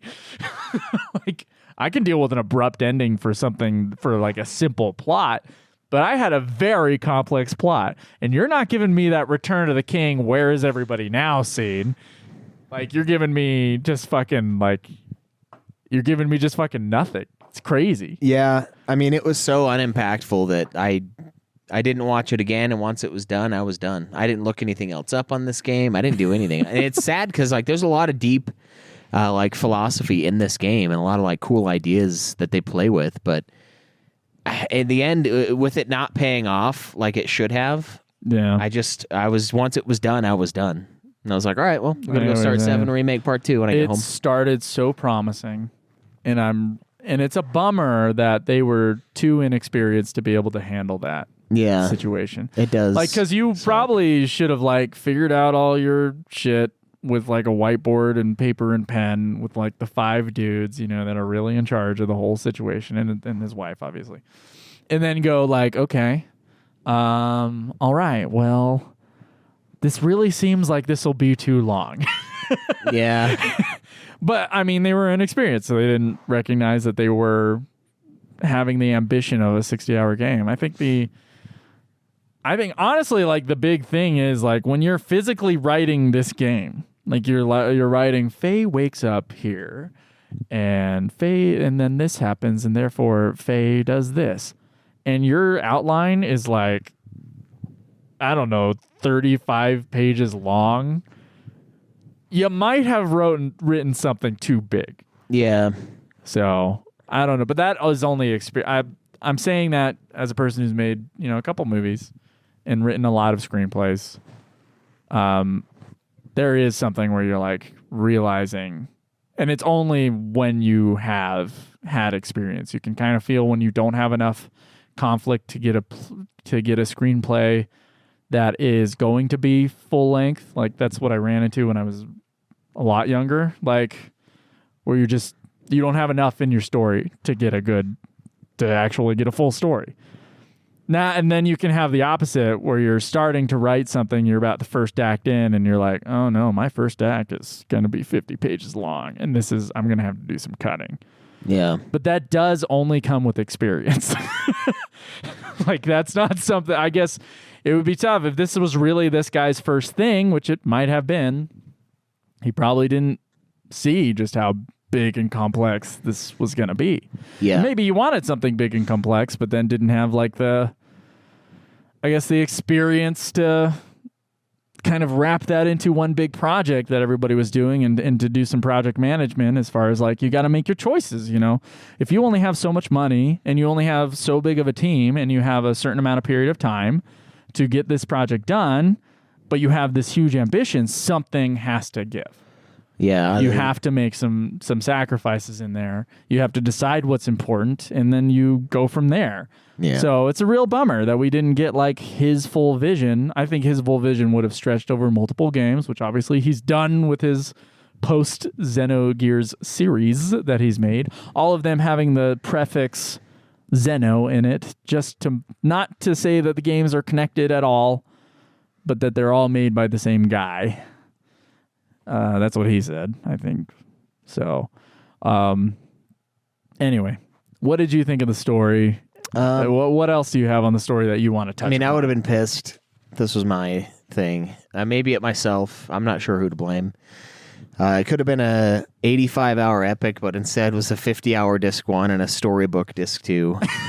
Not storybook as in like, oh, what a great ending. Like storybook as in like literal pop-up children's book. Like a literal storybook. I think Ellie was a pretty good, strong female lead. And that's something that we don't really get anymore. No, not anymore, but like a lot of times we just get women who are physically strong. And Ellie's character, she's kind of a fucking weakling in the game, but she's strong as like in like will and character and stuff like that. So I think the characters in this game are really good. Her especially. A lot of the characters are really good. I think some of them are underwritten. I think Rico is underwritten. Yeah, the background story with Emeralda is underwritten. Oh, I barely fucking use her. Yeah. Yeah. So like you're using her in the actual battle, but I mean in like the plot. It's almost like some of the side characters fleshed out. Were really fleshed out. Like Billy's was really good. And then some of them were like, you didn't need it. That would have been some of my sacrifices if I were to be the story editor on this thing before they made the game. I'd be like, you can drop the Emeralda stuff. You can drop Billy. Honestly, you could drop Billy. As much as I enjoyed Billy, like in the scope of the entire game. Yeah. I don't think you needed Billy. Or anything about like that ancient, their kingdom and their royal line. Like that entire subplot could have gone. Oh, with what's his name? Bart? Yeah, Bart, not Billy. Sorry. Bart. Oh Bart. Man, I liked Bart. I like Bart too. But if I were to cut story down, I mean, Bart's was a big chunk of the story. Billy was like 20 minutes. See, Billy though, with the church, I think that was intrinsic to the movie, to the story, and it's definitely intrinsic to this guy hates religion aspect of the game. So you can't cut that. That's fair. But yeah, with Bart's does take a big chunk of your time. Yeah, him being like the promised king. He's basically Aragorn in this. He's like, yeah, but he's like some weird, and he fights with those like cherry Twizzlers. As far as I can tell. Just fucking beating the shit out of people. Those things hurt, man. Everybody's a gear pilot too. That's my favorite twist. The convenient twist in this game is that everybody can pilot a gear. Yeah, this ancient tech that's been lost with time. It's like, who? What do you mean lost with time? Literally everybody has one. You meet Ellie, she pilots a gear. You meet Billy, he pilots a gear. Like, yeah, he's got a superhero gear. It's got a cape, bro. Like, yeah. The crucifixion scene at Golgotha was kind of crazy. Like, I was like, isn't that like where they crucified Jesus? And I looked it up and I'm like, what? Yeah, it is. It's like, what the fuck, man? Like, and it's weird to me because I'm like, yeah, it's cool. And it's like, it's playing with real things, but it's also just completely ripping them off. It's not just like altering it and being like a reference, like, oh, remember Soylent Greens? It's like, no, this is the Soylent Factory. These are the greens. That's what you just ate. There's also the book called Solaris, and then I know the Tarkovsky movie. I've never read the book. There's a movie from a few years ago that I'm sure most of you guys might actually be remembering. If I'm saying Solaris was the George Clooney one, which is the remake of the movie version of Solaris. So that's like another reference to another like piece of fiction. Like, yeah.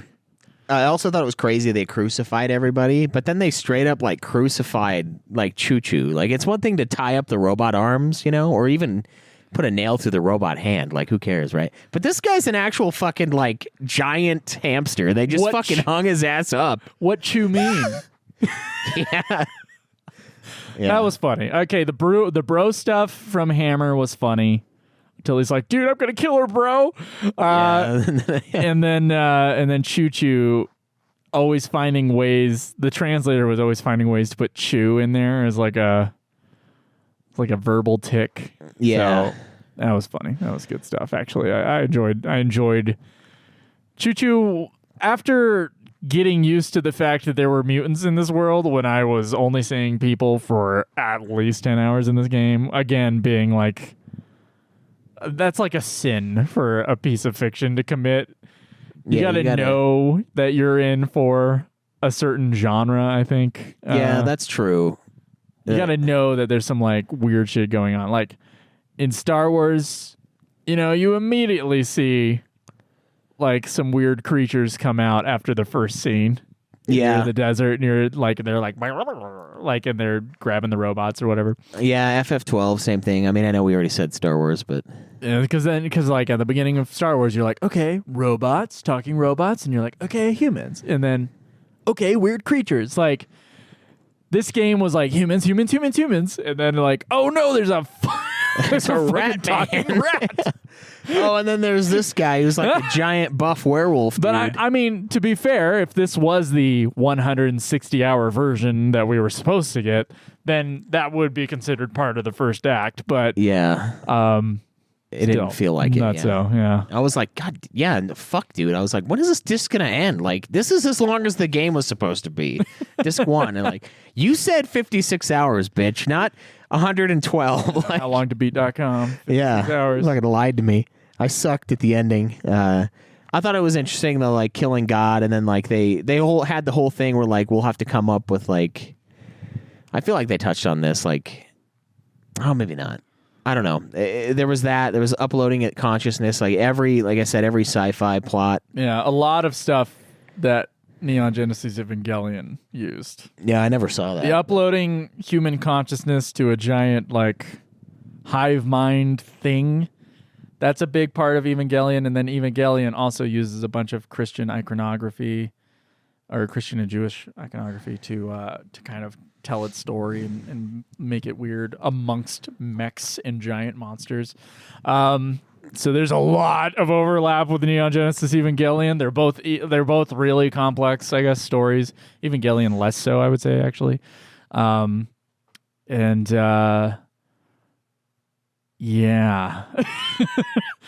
Yeah, I think a few people might mention Evangelion in their reviews of this game. Yeah, that we'll read into later, but yeah, story-wise, it's compelling.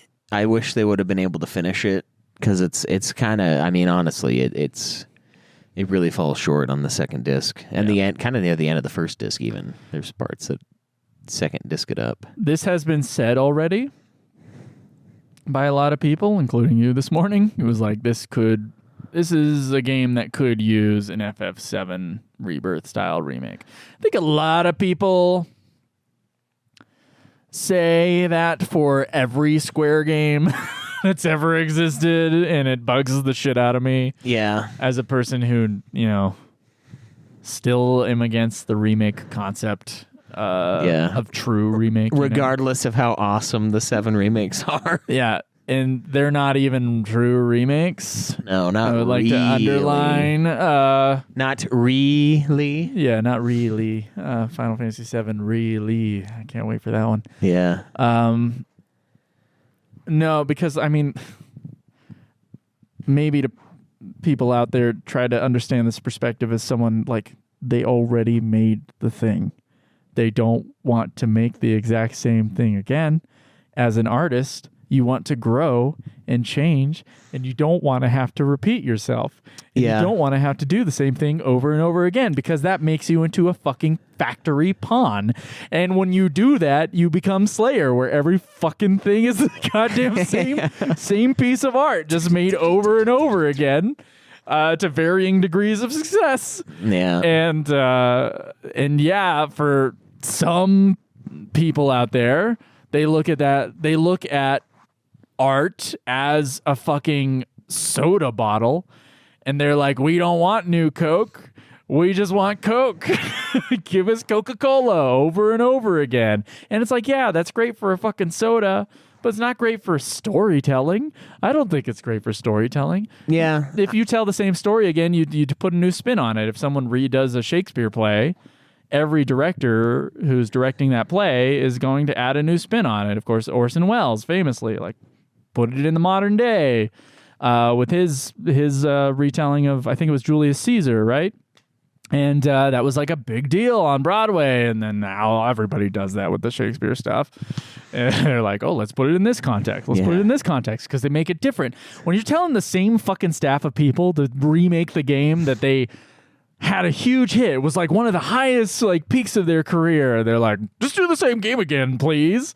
Of course they're not going to do the same game again. Well, and I mean, I feel like 7's a little different too, because it had such a big impact that it spun off into a million different directions, and the remakes are all combining those directions. Yeah. Like, there's shit from Dirge in the Yuffie DLC. There's shit from Dirge of Cerberus in there, which actually worked well. I was amazed. I was like, oh, God. I mean, there's no doubt that they're doing a decent job of what they're doing, but yeah, I think the fact that some people still think that it's like an actual remake of the game. It's still funny to me, despite the fact that the game spells it the fuck out, especially at the beginning of the second game on Rebirth. Xenogears is actually, I think, my exception. Xenogears, like you were saying earlier today, actually could use a remake. A real, true, full remake. Maybe bring the guy back in. Give him a bigger budget. He's got a lot more experience now. Maybe even say it still has to go in one game. Yeah. But it could be huge. But he could probably actually, with the experience he has now, making a bunch of different games. And yeah, the Xenosaga games are famously really long campaigns. They're like in 100 hours. He might actually be able to finish the fucking game and give us, better controls and better gameplay and expand the soundtrack and give us the dramatic parts and let us play the second half of the story that we only got to get. What if they let him? Dude, what if they let him do it and he fucking did it again? like we got a really fucking kick-ass disc 1. And then you throw in disc 2 and it's the same shit. It's just a fucking it's really high-end graphics, but they're sitting in the chair. Still sitting in the chair. Are you fucking kidding me? With the crucifix going back and like yeah. You're like, oh no, not this. This is your chance, you fucking idiot. He's like, oh, sorry, we ran out of money. Like, oh my God. As a person who likes art and artists, I don't love the idea of remakes because to me it's like you're reducing storytelling to Coke. You're reducing it to like a physically manufactured item. I mean, yeah. As opposed to a piece of art that should stand on its own and is unique and is one of a kind. I just will never understand the other point of view, honestly. Like I get it, but like now I can't see it the other way. Like it's like Tetsuya Nomura and Yoshinori Kitase. I think Yoshinori Kitase probably said no to the director thing for remake for that exact reason. He was probably like, no, FF7 was my game. It's one of the greatest games of all time. I'm not going to be able to, surpass it. And I don't want to do it again because I already did it. So now Nomura is, of course, in charge of the remakes and rebirths, and maybe that's part of why they had a staff change on that. Yeah, maybe. I mean, you could say though that maybe it's like you could look at it like a 7 versus a Zodiac kind of a thing, where it's like they're very similar kind of movies in a lot of ways, I would say, but like one of them, the director is Fincher is going back to the well in a certain way. Yeah. Serial killer. But like as far as like, I mean, Zodiac is way cleaner and like he's changed as a director at that point. He's changed his art. So he's doing something different. It is different. I mean, yeah, like the scenes. I mean, but at the same time, though, 7 is still really awesome. So I'm not sure if I followed your point all the way. I mean, I don't know. He made another serial killer movie. Yeah. And it's better. And it's similar in a lot of ways. But I don't know. I wouldn't say that's necessarily going back. And I think 7 Remake, the reason why it would get away with it better than Xenogears, even though Xenogears I could see it would be awesome if they did it, is just because of how much spin-off content they made from FF7 to expand the story. Like, so there is a lot of stuff there, and they are digging into that. Like with Kyrie or whatever the fuck her name is. She's from that god-awful book that we read. Mm-hmm. The kids are all right. Like, that's not all right. Not all right. Not good. Yeah, the kids are not good. Like, they're fucked up. But yeah, like they're doing a good job with that. But that's also like a much larger, and maybe it is just if they did Xeno, they do one game instead of like the 3-parter that we're gonna get from 7 Remake. I might even be okay with them doing a multi-part, but this is the only game that I think deserves a remake that I've played from the Square catalog. I mean, the hard thing, I don't mind remasters with quality improvements like with FF1 and FF2. Yeah, where they like upscale the graphics. But really, it's from the same source material. It's the same music, just a higher fidelity. They re-recorded it. Zodiac Age, same thing. I do not mind that. I think that keeps it as like something that a new generation can go back and enjoy, and they don't have to deal with the clunkiness of the thing anymore. Sure. FF7's a weird one because it was like on the precipice of 3D.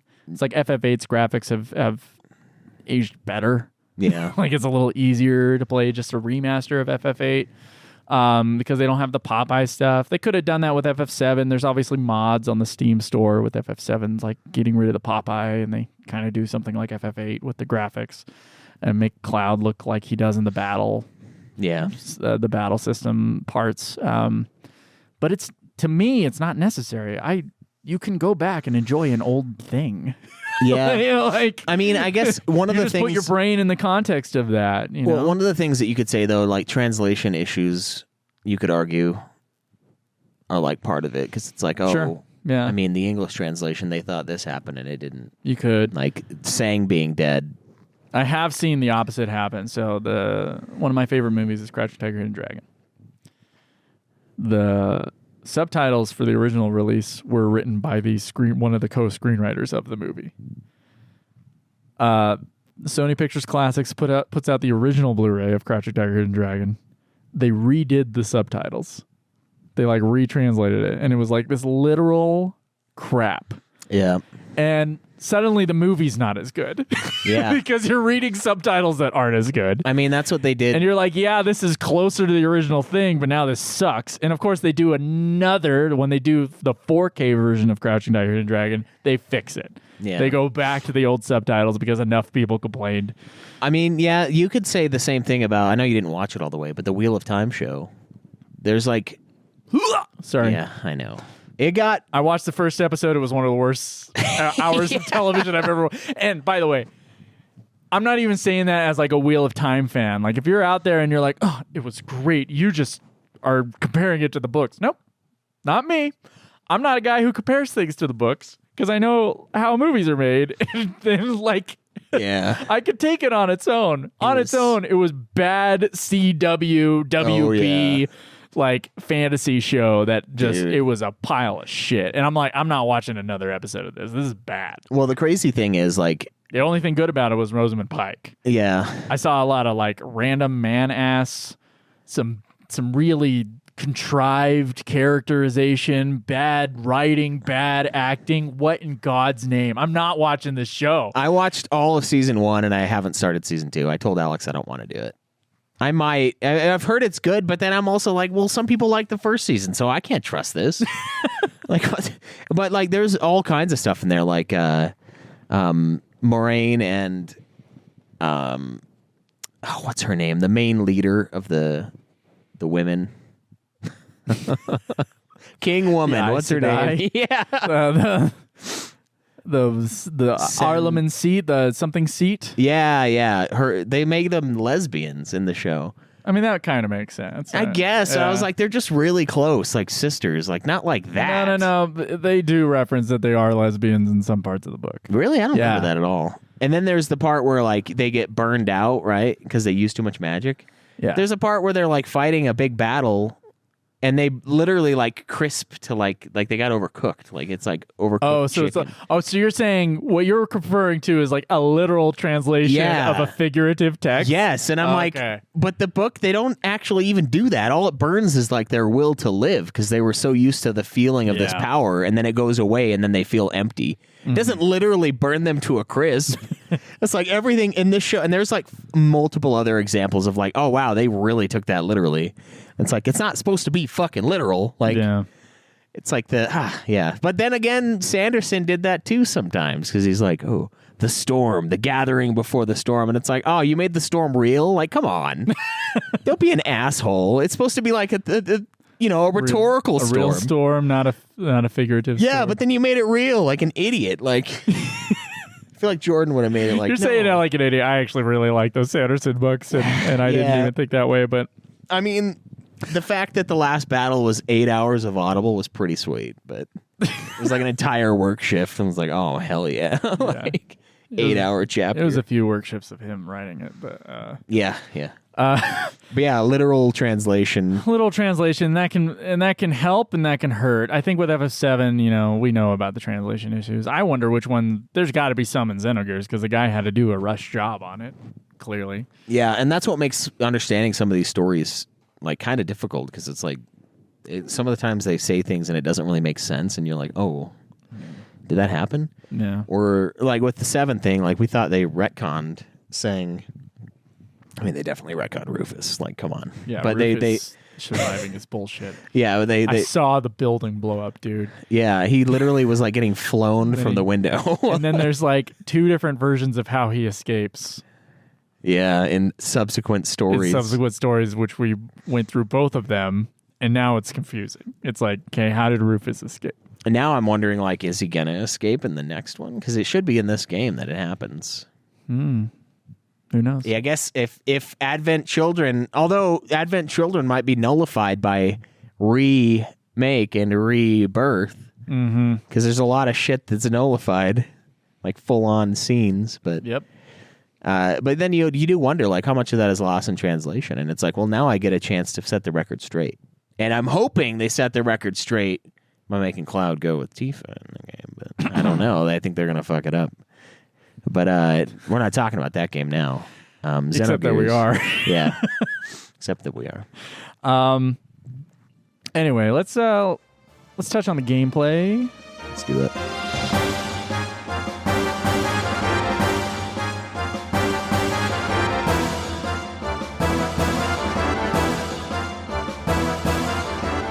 The gameplay is a 90s Square Enix RPG that was definitely posed to be a Final Fantasy game. It has an active time battle system with button combos instead of a menu. It has random battles. It has a world map.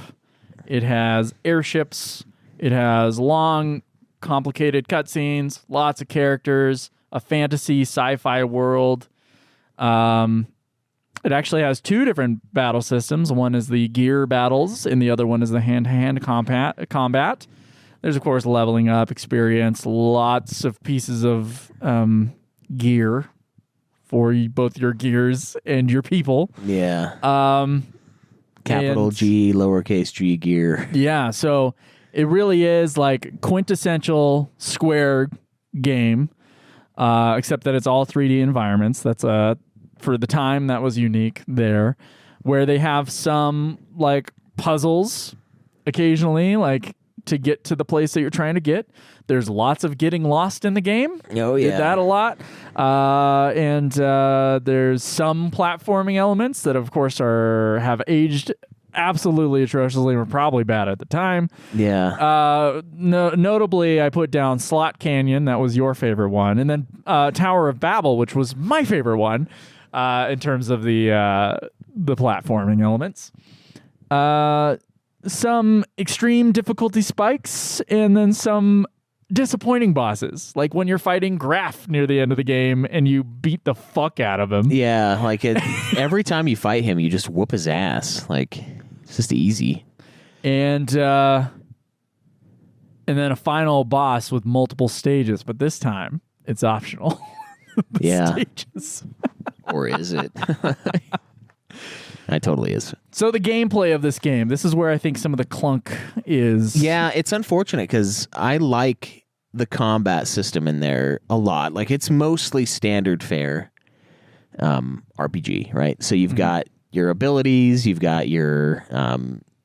really, it's just basic attack, and then like some healing, some buffing, and then items that you can use, right? But the basic attacks, you start unlocking like special moves for each of your characters. And this is it's kind of similar to like what you do in Legend of Dragoon, which I know you never played that game, but it's another game that people really love and I don't understand. Like, this game is better, but the combat in Legend of Dragoon I think is cooler. Because it's like it's similar to this where you have button combos that you can do, but you set one to each character and then you have to it's like a timing mini game. And so, like, you go up, and then your guy, like, makes a move, and you have to hit X, hit X, hit X, and you can do, like, 12-plus hit combos for, like, a shit ton of damage. And you unlock those as you master each of the combos. So it's kind of like Xenogears, but Xenogears has like a hidden system of like, who knows which one you need to do to unlock this. And so you kind of have to play around in the combat, which is kind of a cool idea. The only problem I have with it is like almost every battle, even the random ones, are like fucking brutal. Like you're going to get your ass kicked if you don't just fucking use the combos you have to quickly annihilate everything in sight. So it's like a cool kind of unlockable system where you can get some really good moves, but you have to like be willing to potentially get fucking shredded by the enemies to unlock any of those, because you got to just do random combinations. You do. There is like a secret code combo that if you go online, it's like you can get all the combinations in the like fastest way possible. Oh, really? If you like, it's 3 different combos. Let's see if I can remember it. It was like, if once you get all 5 moves unlocked, which you have to get kind of a good way into the story in order to do this. But when you're grinding, you do one attack that's triangle, triangle, square, triangle, triangle. The next attack you do XX. The next attack you do triangle, triangle, triangle, square, triangle. And you just do that as a cycle, and you'll build it up really quickly. I started doing that, and like I started getting like all the death blows. Nice. I never got all of them, but I started like, you could see the percentages on all of them kind of build up, because you can go and see your status and see like, but every character has a certain amount.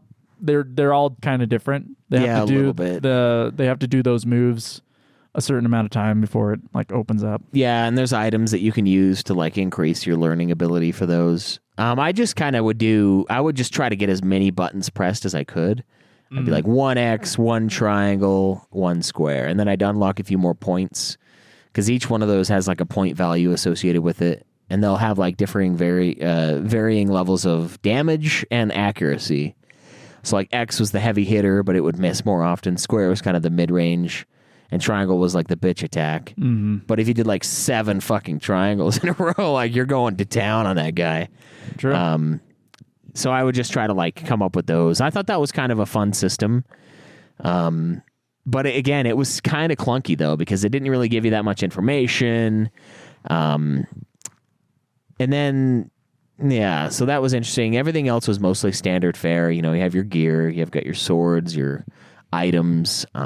You can kind of decide if you want more defense, more magic defense, more ability power. Each one of your characters would have certain abilities, like you'd be able to increase your attack but decrease your defense. So if you just wanted a glass cannon, like beat the shit out of stuff, you could do that. Healing abilities. One thing you mentioned that you felt was undercooked was the gear fights, and I fucking totally agree with you. It's almost the same, except for hellish. So it's like you got like, it's like you're the regular dude, but you're running on like a certain calorie count, and once you run out of calories, you're fucked. Oh yeah. Yeah, there's basically a timer on your battles, and you do not heal in between except during some cutscenes. Oh, fuck, yeah. And so, yeah, you literally have a certain amount of fuel your gear has, and every move you do, or if you've boosted yourself and brought your speed up, you are like eating away at that total fuel count while also having a health bar. Yeah. That you have to deal with. And you can only attach a certain amount of pieces of gear to the gear. I got to find another word besides gear. Equipment. You can only put certain pieces of equipment on your gear. And in that respect, like, oh, you might be able to heal, or you might be able to have a lot of armor or something like that. But if you heal, which I had on all my guys at a certain point, I was like, everybody has to be able to heal themselves. It uses so much fucking fuel to do so. And like there's a move called what is it? Boost that like increases the amount of fuel. Yeah, that's the speed. It helps your output, so you get more turns. But then there's also the opposite, which is charge, where you basically do like a block and you build up fuel. Yeah. But we're talking like 50. So you'll take a little less damage and you'll have a little more fuel. Yeah. Now there is an item at the very end of the game. Oh yeah. That you can get 500 fuel each time you do that, which is fucking sick. exists. That exists. I never actually got that one. Oh, I fucking slapped one on each of those motherfuckers at the end, dude. 2 out of my 3 guys had maxed out mechs though. So Man, when I won, Nice. I won. I just real had hard. Faye, like, he was pumped up, and everybody else was just surviving while Faye was doing max damage. See, here's the thing that I forgot about. I forgot that the gear attacks you build up. And then you can go into like a certain mode. Yeah, then you go into like full weeb mode. And you where have only like, a % chance to do that, except with Faye at the end of the game. Faye always does Faye it. always will. And so I forgot about that element of it. So I was just getting to the super attacks, and I was doing like every 3 hits, every 3 attacks, every 3 turns, I would do 7,000. But then when you go like full autism on this guy, like you go full fucking like, it's not just a mech suit, it's a mech suit with like laser wings on it. Yeah. So it's like full fucking bro. like, we're talking like on the Faye spectrum. upgrades his mech 3 times. Yeah, in this dude. game. He does. Until yeah. he becomes the Yeah. god mech. He becomes a Xenogear, which is... Yeah, it literally just Xenogear. Yeah. Which I was like, I don't even know what that means, but whatever. So with Faye, yeah, you get the super mode, and then every hit you do is like max damage. And some of them are more than max damage for me. Like my, before I got to that point, some of my combos would do like 12 to 13,000. Which was kind of annoying because I'm like, well, I could kind of do more this way. But then you got to rebuild it back up, right? Because you got to get like the 3rd string of super duper attack. But if you build it up even more, then you get the wings, and then you get 3 rounds of just fucking absolute pummel. And then you go back down and you have to kind of build it back up. But the gear, it felt underdeveloped because I know there's like the little boosters that you get to unlock different levels of attack. But those never really made sense to me. Like I'd have like a booster 1, booster 2, booster 3, and it's like, yeah, eventually I can do some pretty good attacks, but why can't I do like the 1-2 combos with the later one? Like, why do I have to save up so far? And it just kind of felt clunky and like less cooked than the hand-to-hand stuff to me. And some of the gear fights have just made me mad. Like the one where you have the where they're fucking bouncing the beam off of the fucking like Tower of Babel mirror that they have in there, and you got to like use that reflection to just totally fucking take out that one's like civilization or whatever you hit with it. Like that part was so unfair, dude, because like you go into the fight, you're broken up into 2 teams, which if you don't have 6 billion fucking gold piece or whatever, you can't upgrade all these assholes that you never play with. Dude, there's like 8. There's like, I don't know how many playable characters. Too many. Too many playable characters. And there's a million pieces of equipment and for the characters and for the mechs. And there's upgrades for the mechs on top of that. Yeah. They all cost money. And it's harmful. And it's one thing if like you get to choose your party, but they make you do people that or play with people that you don't. Large swaths of the game where you can't go grind or anything, and you can't get into certain shops that have better deals or that you can sell stuff at, or so lots of the game will have parts of the game, the world, that are just locked off. Yeah. Constantly. And that really affects your shopping and really affects your gears but there's upgrades all the time, and you have to stay upgraded or else you're gonna get fucked. Yeah, and if you forget that Billy doesn't have any fucking ammo, you're just gonna use his douchebag shotgun move for like 30 turns and hope it doesn't have damage. Because you can't do the little combo, you'll do half the combo. He's got good healing though. He does, yeah. So does Satan. Yeah. And that one, dude, oh my God. Because you would do the fight, you're like, okay, hold them off. You guys got to hold them off while we hold these guys off. And you do the one fight. You do the fight with the guys that are like launching the laser. The laser misses. Then you got to go back to the first fight. And they're full health. These assholes like scooted back 10 feet, healed, came back into the fight. I got to do this twice, dude. They had some barracks back there and they just took a nap. Yeah, I'm like, what the fuck, man? I fucking made it through the first one with Faye, barely. Like, he was the only one alive with, like, no health when I killed those 2. And then the second one, I had fucking dumbass Billy with no fucking ammo for his machine gun or his pistol and just shotgun ammo. And then I had... what the fuck is his name? Carlos or whatever? Rico. Yeah. I had fucking Rico, who had a bitch gear. I hadn't used Rico in ages, dude. It was fucking brutal. He would do 0 damage, just straight up 0, unless I did a combo, and then he'd do like 200. Oof. And I was like, oh my God. So I had to fucking leave, go buy a bunch of shit, which takes forever. And then I went back to the fight, and then I still lost one more time. And I was like, this is like 30-minute chunks of my day. Just fucking like, fuck you.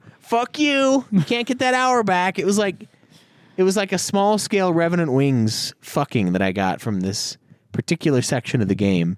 And it's like, it's just kind of unfair. And it's a lot of cutscenes, and the cutscenes are, the game's slow as fuck. So like it takes forever to load the cutscene. It's not really forever, but it's noticeably slow. And then the dialogue is slow, and you can't skip anything. And the battles are fucking douche, because sometimes they'll do way more damage than they did the last time. And it's like, what? Like, oh, sometimes they'll open like the fucking the final boss in Tactics Advance, where it's like, I'm gonna hit you with 7 fucking moves after 20 minutes of cutscene, and 3 of your 6 guys are fucking dead. Yep. So it does that shit, and then it's like other times it's like, yeah, you go first. I will say, generally, this game's easy. Yeah, for the most part, this game is pretty easy. That's why it makes it so frustrating when it's hard. There's some brick walls after long cutscenes, though. Yeah. Oh my God. Think Unalesca from FF10 level of like, dude. I can't even remember the guy's name. It was like Shiznit or Shamrock. I don't even fucking remember his name. He kept on getting healed by the fucking thing behind him. Yeah. And he was like, and it was like, I can't even do the right amount of damage just to get back to 0. to get back to where I was before in time. And it was a stupid fucking game going back and forth, like trying to get the timing right on when to attack him. Yeah. That took me, I don't know, I think it was like 4 hours of my life. Oh, really? On that boss. Oh, I had more trouble with because there was a 15-minute cutscene before the fucking battle even started. Yeah. So I did the battle like, I don't know, 10 times. But it was so, and the battles are long. Yeah. If it's a boss with a good amount of health, like it's long. The other time that was tough, which it should be, I mean, the final boss. Yeah. Which there's 2 different versions of the final boss. You can either go after the 4 bosses and then take the final boss and have a bitch version, I guess, that doesn't have all these like super moves that you can take them like one of these like pre-ending boss forms at a time. You can take off one of the moves that makes Deus less godlike, or you can take on Deus himself. My problem was I was going back and forth. This one took me hours too, the final boss. Yeah. Oh yeah. Again, and I counted. It was, I think, 17 text boxes. Which again, this game, because it's not polished at all, there was no like, if you hit the triangle button, it kind of like advances the text box a little faster. Fast, yeah. Because, I read a lot faster than the game is typing this out. So I'm like, oh, God, come on, please get to the next. And I'm just mashing X, just waiting for the cutscene to end. Like, you're doing that, and then it's a really long fight. I was going back, I tried to kill all the guys, but then Faye didn't have enough fuel, but Faye didn't have enough health by the end, and he is using like the super armor. But when you have the super armor, it gives you no fuel. It gives you no fuel, so you can't do one of the health moves. Like you just have to be. You get one shot with that guy. If he dies, he dies. Yeah, and there's no coming back. It's over. And so if I'm doing 4. Kind of difficult. A couple of them are difficult, like bosses beforehand, and they take his health down at all. Like he's fucked. Yeah, and one of them takes your fuel, which is also a huge fucking problem. And then I tried like doing like the weaker party to go after them. Nope. And it like worked for one, and then I went to the next one, and then I got fucking just annihilated, rammed up the ass from this guy. I tried that too, and then I was like, maybe I'll do one. Can't save between those battles. You can't be like go back and like heal up and then go back in. And so if it was like FF8 where you could do that, it would be worth it. And that's what a retry button. Yeah, or that. That'd be nice. But no, and like I would get 3 of the 4 done, and then the 4th one would just fuck me like out of nowhere. That's just what like, happened to me. And then I'd lose the whole thing, and I'm like, fuck. Yeah, dude, it's a log. Each of those battles is log. There's already a log cutscene. There's a little cutscene that still takes forever because the game is lagging behind of where you want to be. And then you got another boss after the final boss, and it's like, fuck, dude, this is so much fucking time. Oh man, and that, yeah, I eventually just did. Faye had the best shit, except for the fuel one. I couldn't afford it. Yeah, he had the best shit. Some other guys had some pretty good shit from that I could afford from Big Joe, who's in that like ancient city or whatever. Yeah.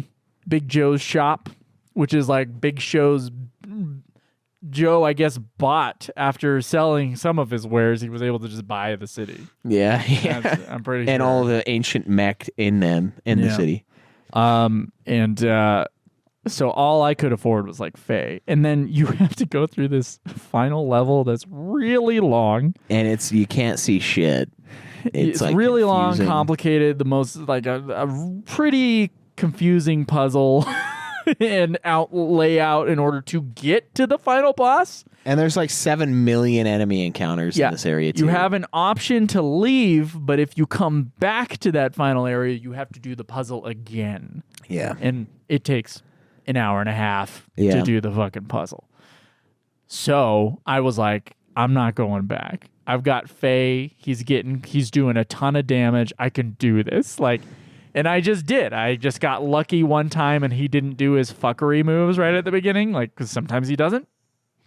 Sometimes the final boss doesn't do all the moves that you are killing the other bosses to get rid of.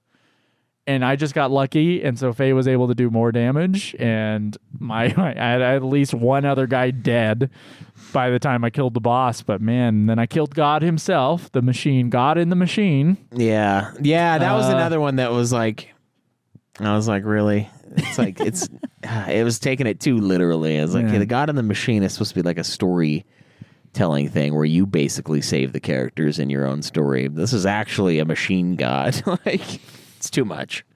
But yeah, I left 3 times. Did you just know the puzzle by the end? No, I didn't. Oh, no. I did not. But the problem is the puzzle stays solved, I think. Oh, does it? Yeah, so like I was fucking... Oh, I read the opposite. It was like, you'll have to go through this again. And I'm like, I'm not going through this again, dude. Maybe not unless I absolutely had no choice. I thought it stayed solved and it didn't. That might be what it was. Okay. I fucked it up and had to leave multiple times. And I was playing it because I brought it to work and I was in a training room all week for the last 2 weeks and I would play it on my lunch break.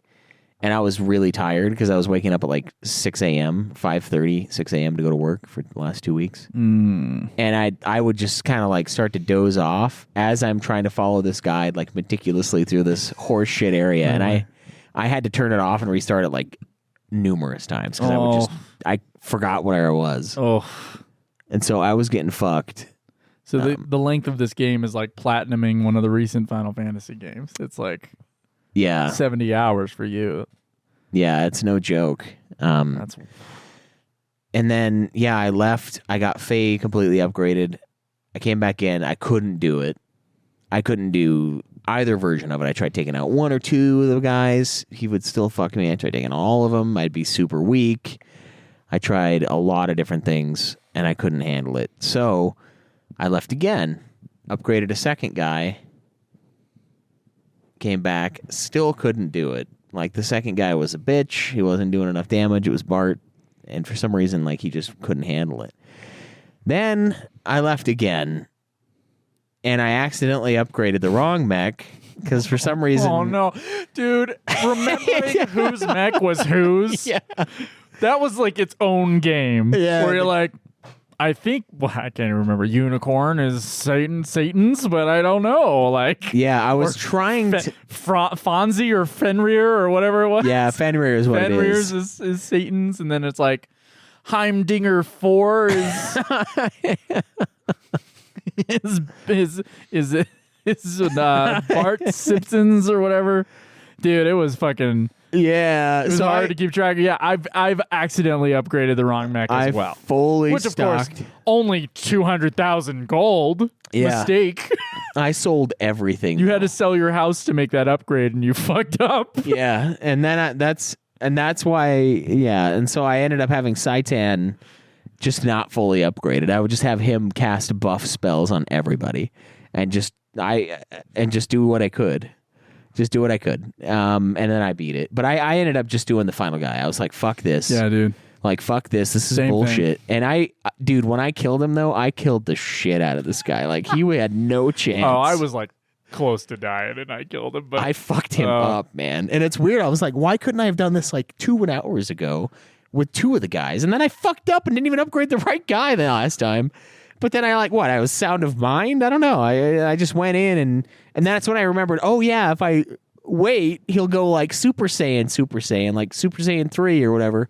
And then I'll go fucking even harder. And that's what I ended up doing. And I just... Oh, yeah. And then your items that you equip to your person on your human character, they affect the gear combat as well. Yeah. I didn't fucking know that. Yeah, Ellie and that doesn't make any sense. Ellie and the other than Emeralda, they're both mage-ish, like they have like some sort of, I can't even remember the energy.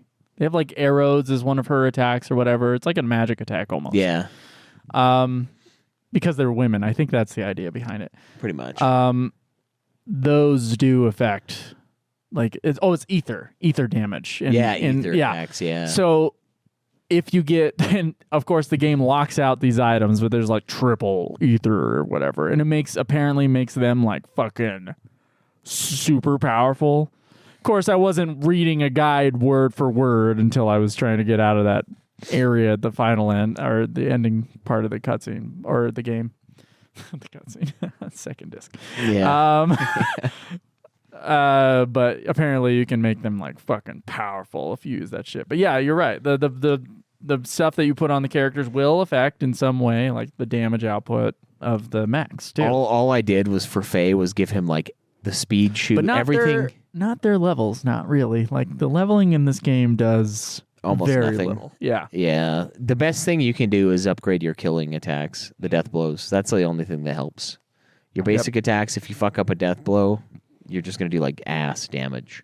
Yeah, no matter what, pretty much. Which is what makes it hard developing the death blows, what I was bitching about earlier. It's like, I have to do these to get out of here alive. Like, I can't even fucking advance or get to a save space. Yeah, there's some creatures somewhere in the middle of the game that are like, their defense is super high, except, against ether damage or something. And they don't attack, they don't hit very hard.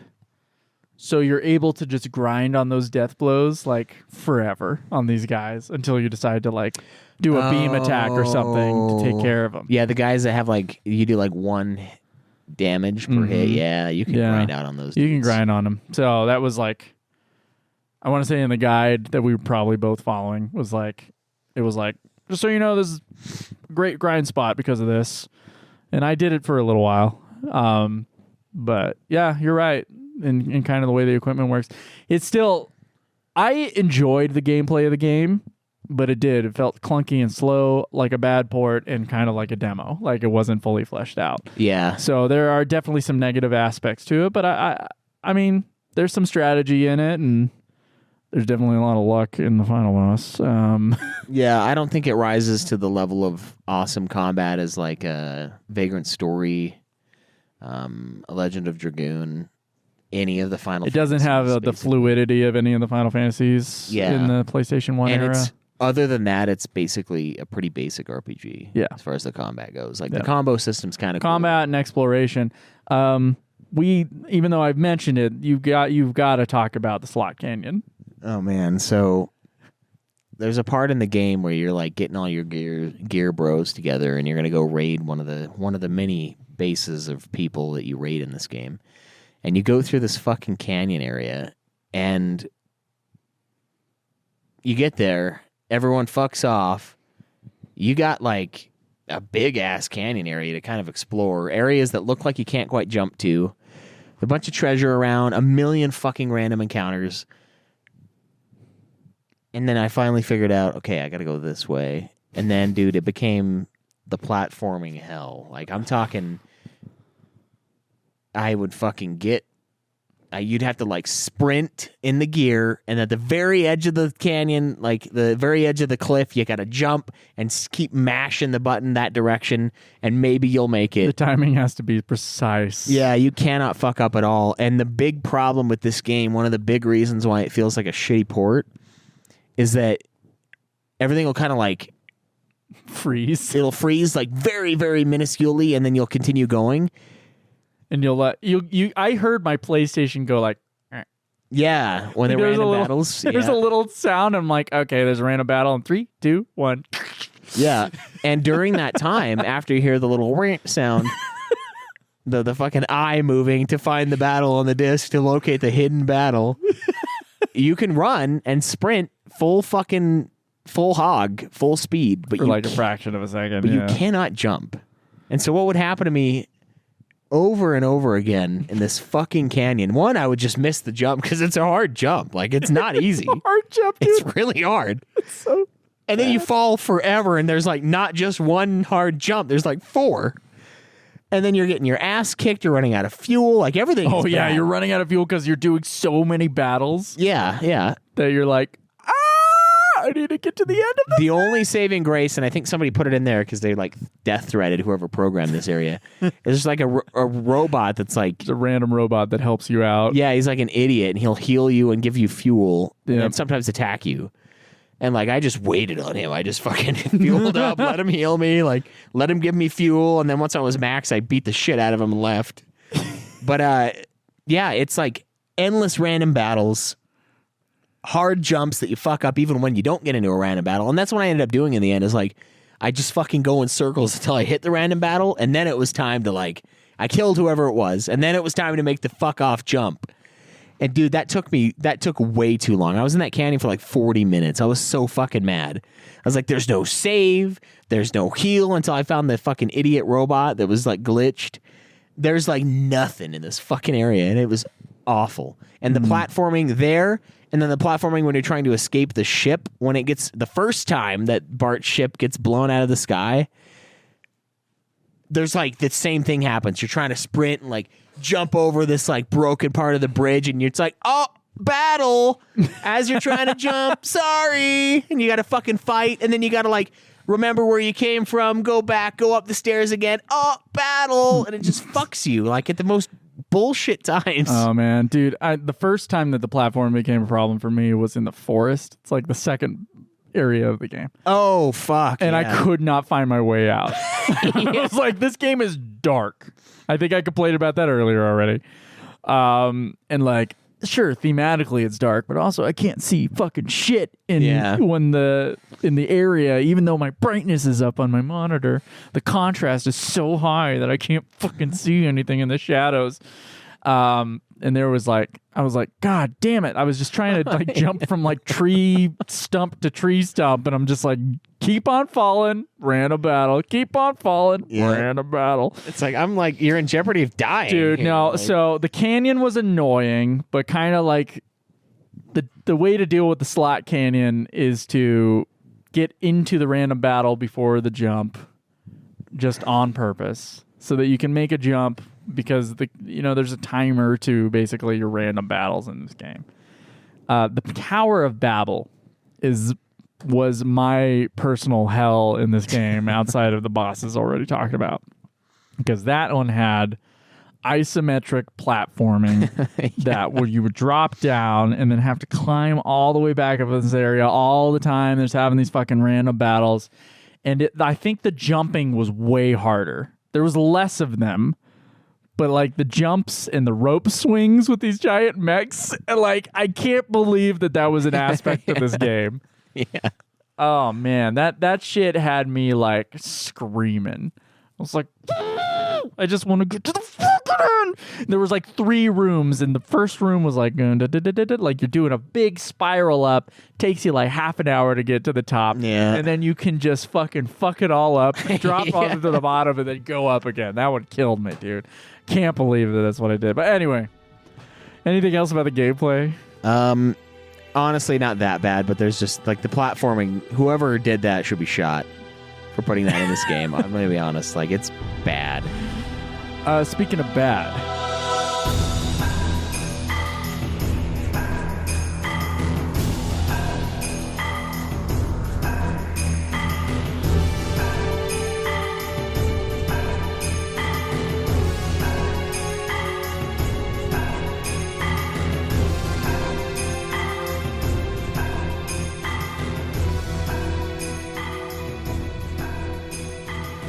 What did you think of the look of the game?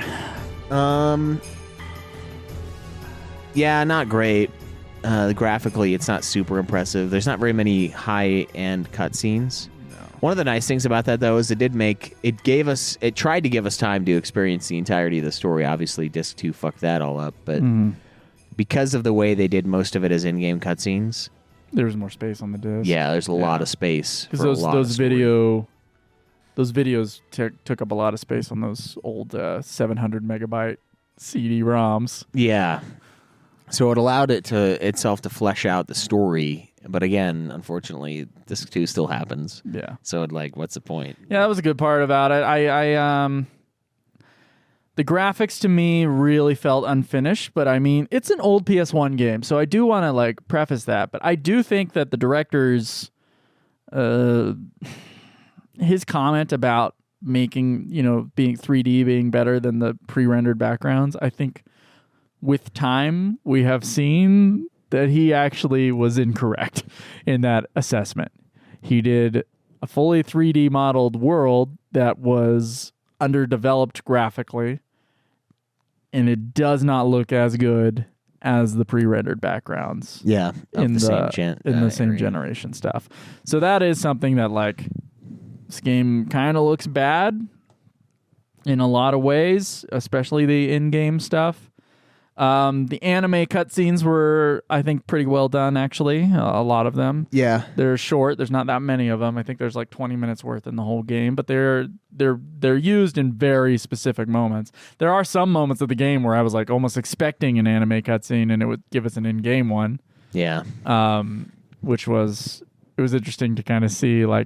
I actually looked up. I'm like, when is another anime cutscene going to happen? Because it's been 30 hours since the last anime cutscene, and there's there's a little one at the end of Disc 1. Yeah. And there's a couple and little ones in Disc 2, and of course there's a really long one at the end of Disc 2. And of course there's the big opening scene at the opening of the disc. But so that was interesting, and it was interesting to kind of see it all mesh together. It's kind of like FF7, where it's just beginning of the gen, them trying to figure out the new tech, and they're kind of swinging in a bunch of different ways, and in some ways it works and in some ways it doesn't. Yeah, I mean, it's not unplayably bad looking. It's just kind of on the lower end of what we would expect from Square. Yeah. And then very few high def cutscenes, and kind of weird ones at that too. Yeah, weird places where they decided that was what they needed. Yeah, which is it's odd because as Final Fantasies, that was kind of the reward. You mentioned that years ago. That was kind of the treat. You got this sweet ass cutscene After for beating the fight, boss fight. Yeah, yeah. And this one you only got that twice. The musical score. I think the music in this game is pretty good. There's a lot of really great pieces. There's some weird ones. I thought the music was fucking awesome. Honestly, the use of it, I still stand by what I was saying earlier in this review, where sometimes they were reusing a piece of music a lot. And part of me thinks that it was kind of part of the rush development, that they just didn't have as many tracks as they probably would have wanted to have. Yeah. There's actually one of the things I was reading on Wikipedia was that there's a in the official soundtrack for the game, there's a track that was never used. Oh wow. Which is interesting to see. You would expect a theme for Graph, and you would expect a theme for different characters. You don't quite get that. You get this is an intense part. And there's weird, vocal elements in it. In some of the parts, I think there's a lot of really cool soundtrack design in yeah, this. How sometimes they'll speak Yeah, there's like some dialogue going on. You're always like, what is this? Like, what's happening here? It gives the game a really interesting feel. I don't know. Yeah, it's like, I think it's pretty damn. You guys would have to just listen to the music. I think it's pretty damn good music. Yeah, I definitely think it's undercooked, but yeah, they did a good job with what they did finish, for sure.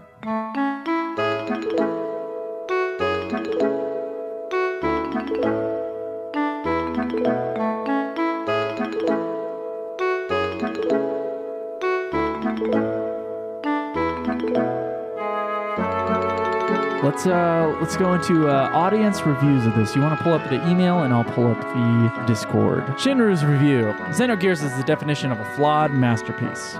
Sometimes I really enjoy that. Something I really enjoy that clearly did some things that no other PS1 games did in that era. Narratively, it was very experimental, and I think the developers had the balls to try and make something so creative and ambitious in a time when some game companies all try to play it a little bit safer. This kind of game would maybe not even get that kind of budget today, where gaming is even more corporate and has to pass all types of investor meetings and market tests before getting greenlit. Xenogears is easily in my top 10, if not top 5, favorite PS1 games. I love the clear Evangelion influence and other pop culture influences that clearly the writers took inspiration from. I love the music, the convoluted taking itself too seriously story that actually feels so different from every other PS1 game I own. I like the characters, the world, and gameplay. The battle system was fun. The art style was charming and interesting, especially compared to FF7 blocky characters. That is something that's better, is actually the character models. Yeah. But, yeah, that's true. That's one thing that it has over 7 for sure.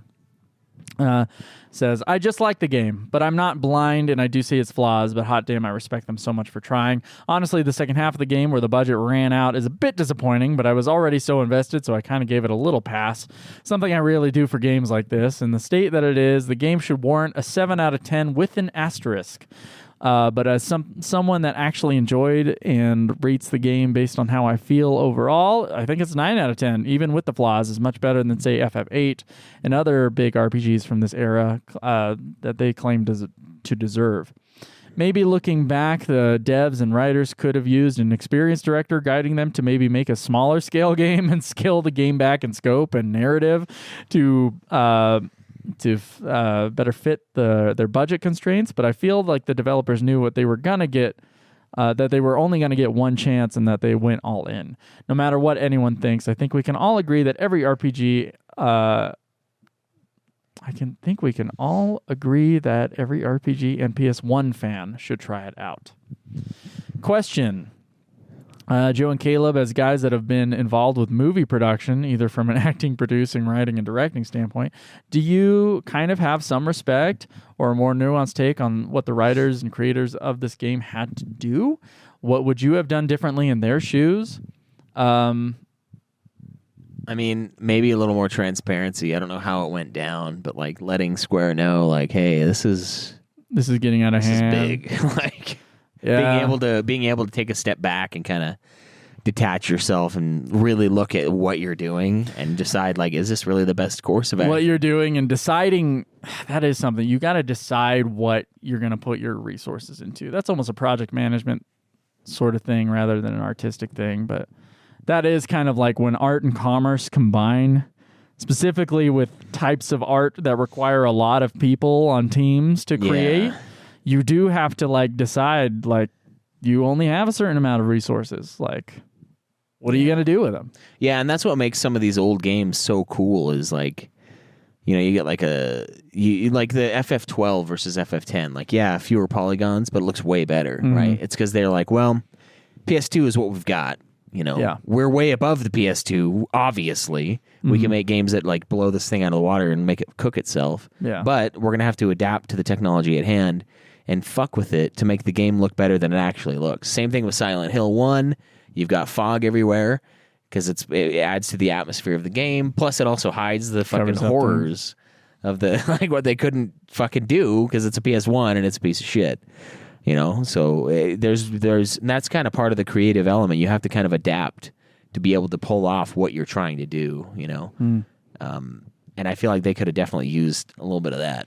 But I mean, it's hard to say because this was they were pretty new. So it's easy to say. I mean, I don't know if it's even easy to say from our perspective because we've never done this either. But hindsight and looking at it from the outside, it seems like the thing to do would have been to kind of prioritize what you have and what you can get done with what you have. I think his story outline was too much. Honestly, I would have just stuck to Faye's story, and if it didn't directly affect Faye's story, you got to chop it out. Get rid of it. Yeah. I had to do the same thing with my last movie. If it didn't have anything to do with the third act of the movie in the argument scene at the dinner table, it didn't go. We cut it. So we could get down to, something close to 90 minutes. How long is that thing? 98 minutes. Oh, really? Yeah. Huh. Because, the economics required it. And actually, what we did was we cut out everything that didn't belong there. And then we were like, okay, all right, now the movie feels a little bit weird. And then it was like, okay, what scenes do we miss? And then we put 2 scenes back in. And then we were like, okay, I can live with this.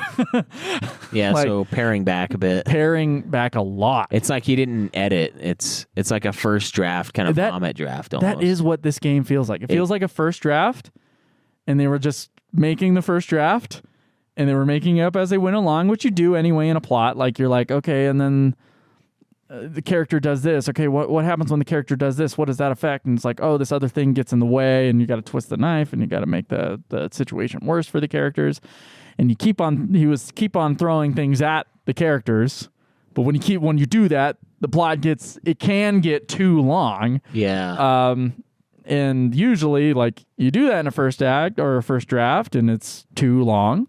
And then you have to go okay, what's essential? And then you pare it back, and you pare it back, and you pare it back, and get it to its its elements that are now ingrained within it. And I don't think he did that. I think he missed that surgical part of cutting back. It's not a just hack and slash. It's a what do you really need? Yeah, what do you really need to tell the story? What's the most important part of the story to you?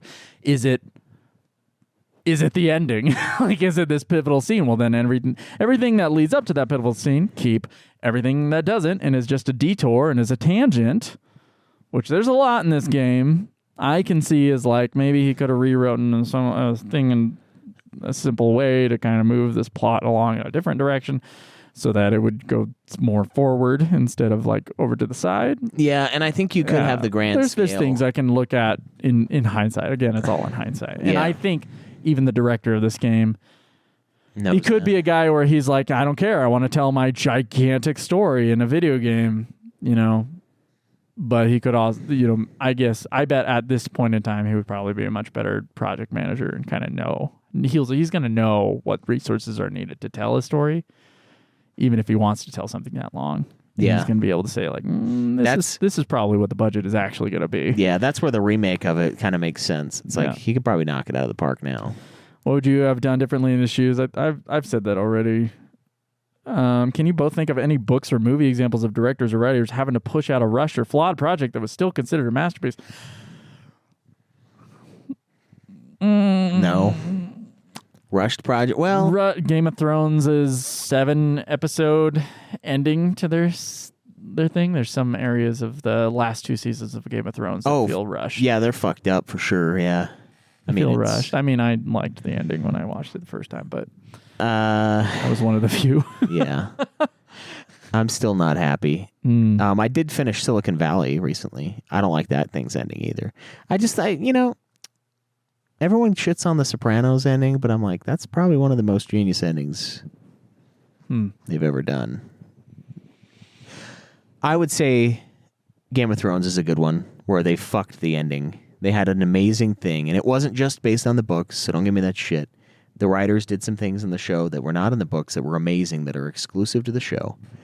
I feel like they lacked the strength and the fortitude to finish this 10-year project, and they fucked it up at the very end. And now everyone's only going to remember them as the assholes that fucked up Game of Thrones and didn't get their Star Wars franchises because they fucked up Game of Thrones so hard. Just like you said, we were going to be the assholes. You said, oh, whose episode is this? Because one of us is usually in charge of planning the episode. Yeah. He's like, who is going to be the one who's going to be known as the person who fucked up the Xenogears review? Yeah. And thank God. Thank God it was me. Yeah. I'll just be known as the guy who fucked up the Melodies of Memory review for all the 10 people that. There's a few questions here that he asked that we definitely answered. Do you have a favorite music track?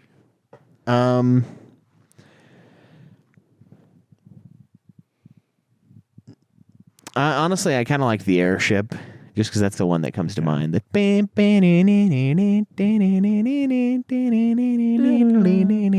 like the intense music that plays that has like the like the Oh shatter yeah, in it. yeah, That's yeah. pretty cool sound. That one's good. Which dungeon do you like and which one do you dislike? I hate all the dungeons in this game. I kind to be of honest. do too, dude. Like, Hate them all, they're all douche mazes with fucking garbage treasure and everywhere. you can't see anything because it's super dark. The worst one, probably the fucking puzzles that don't tell you Every shit. area in this game is hard to navigate. Everyone. Yeah, the church. Even one the sucks. ship. Dude, it took me like 30 hours to get used to the layout of the ship. Where I was like, how do I get up to the thing? Which of these 90 doors with a guy standing in front of it is Well, it? that and like the little like fucking elevator thing, like you just have to press X. I don't know, somewhere. Like there's a place that changes that you have to activate the panel. It's not against the wall sometimes. Sometimes it's right in the middle of the floor, in between the walls. Here, there, everywhere. I'm like, I don't know the mechanics of this fucking elevator at all. I just keep moving around until it fucking lets me choose the floor, and then I go there. So yeah, I agree. Do you think the husband and wife duo that wrote the story did a pretty good job? We've kind of touched on that. Yeah. Did Xenogears make you interested in one day checking out the Xenosaga games on PS2? No. God, I was interested, and then I found out that like apparently that one has its own like things about it that are like assholey. So like the second game has shit wrong with the gameplay and stuff, and they're all like 100 hours. Yeah. I'm like, whoo. This isn't like Suikoden 2, where once I played that, I was like, fuck, I want to play like I mean, the 1, 3, 4. Like, I want to get them all. Yeah, I get what you're saying. Like the Xenoblade Chronicles, those are the ones that have been like really well reviewed. Did he make those too? He started them. I think there's now like he's now like the head of the projects, and he's not like on the ground floor writing every single one. Oh, okay. I have one of those. It's okay. It's also 1,000,000 hours long. Out of the PS1 JRPGs that you played, where would you rank the Xenogears? I think we'll get into rankings a little later. That's evil. It's definitely better than Legend of Dragoon. Yeah. All right, so we have a review here from Greg Troyan. Ye old. Yeah, the old Greg. Yo, Greg.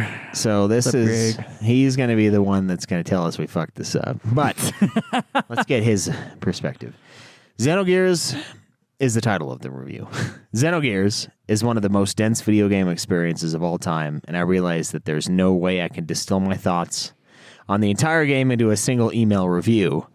I do think they would actually cut him off and tell him it's too big of a file. There are so many layers to the onion that is Xenogears, so instead of trying to dive into each aspect of the game, I'll contribute a few bullet points to the discussion. Xenogears is easily the most narrative-dense video game in the history of the medium. Xenogears is probably the closest the video game medium has come to high art on the level of a classic novel like War and Peace, Wuthering Heights, A Tale of Two Cities, etc. Xenogears has possibly the best romance in the video game medium. No. Yeah. No.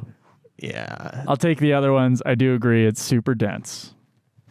Super dense. There's a lot there because it does feel like they were kind of making it up as they went along and had a somewhat good ending, I guess, that went along with it. I'm disappointed in the very ending. Yeah.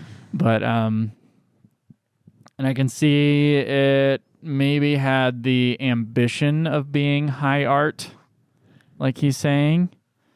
I don't know if it succeeded. Kind of like what Shinru in his review was saying. It was like, it definitely feels like they were going for something and then they had to like, and we know it literally now how to cut it short. Yeah. I can see the ambition there, and it's there's a lot in there that's really incredible. So I won't say it's a totally baseless thing like what he's saying, and definitely in the video game stories that I've played, it's definitely up there in terms of its narrative complexity, while also being successful in many ways in terms of its emotional core and its character depth. It's successful in a lot of those things. Yeah.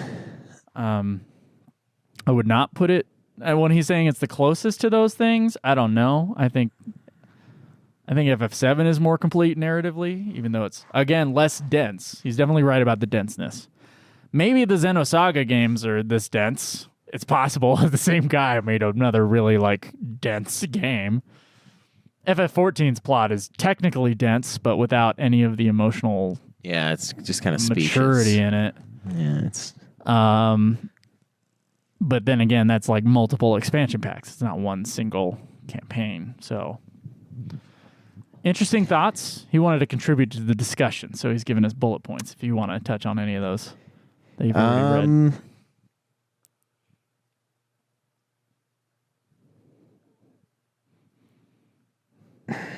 Did you lose the email? I don't think the romance is that strong. No, I don't think the romance is that strong. No, yeah. But the interesting part of it to me is that they're almost like archetypes, and they over time they're reincarnated in a way that they've had similar interactions, and then Faye, the way he kind of integrates all the previous versions of himself. That's where it kind of gets into the Jungian He's confronting shit. the shadow. Yeah, that's where it's Jordan Peterson will be like, oh, love this game. But it's at the same time though, I'm like, well, he's checkmarked the Jungian archetype. Yeah, box. yeah. So that's there. Yeah, but I don't know. I don't think the romance is that strong. Nah, I don't actually think that. It didn't pull. I felt like the romance was just kind of it felt contrived for me. I didn't feel natural for me. And then it was we've been in love for centuries through other beings that are really us again. Yeah, that was just too much. I didn't buy that necessarily. I mean, they definitely went for it. As a PS1 game with a romance plot, including a clear sex scene. Oh, yeah. Definite not an sex. implied one. No implication there. But honestly, if we're talking about even just RPG games from Square Enix, I think the Yuna Titus love story is better. Oh, way better. Yeah. Personally. I mean, he didn't give her the Fei Wong Schlong. That's one of the one of the memes I saw online. It's pretty good. That's good. But, I was like, oh, is this a sex scene? And then it's oh, yeah, this is actually a sex scene. Straight up sex scene here. Yeah, Damn. this game should be rated M. Probably, yeah. Probably. Not that it was an explicit sex scene, but you do see two naked people running around for 10 minutes in the last cutscene of this game. And I don't like Tale of Two Cities that much. I'm going to have to agree with it's not terrible. It's dense. But I agree with modern people that didn't like Charles Dickens at all when he was alive. I'm yeah, I'd be meh, whatever. I mean, Christmas Carol's great. But that's his easiest to read, shortest one. Yeah, it's it's small, yeah. So he also says Xenogears was at different times in its development supposed to be either Final Fantasy VII or a sequel to Chrono Trigger. And it's fascinating to see what elements ended up in Final Fantasy VII, and just as interesting to see what Chrono Trigger elements ended up in Xenogears. I don't know about the Chrono Trigger part, but yeah, there's some 7 stuff. Yeah, definitely saw a lot of elements in FF7 that are similar. It's almost because there's not that many people working for Square at the time. They're definitely passing ideas around, and probably all into the same TV shows and the same comic books, and having the same maybe philosophical discussions amongst artists. And I can probably see that there's some parallel thinking going on between different teams of the Square staff. I keep on wanting to say Square Enix. I got to remember. Mitsuda is a genius composer. That's what he says. Masuda's pretty good. Yeah, he's pretty damn good. Disc 2 is great. Fuck you. No. Choo Choo is great. Fuck you.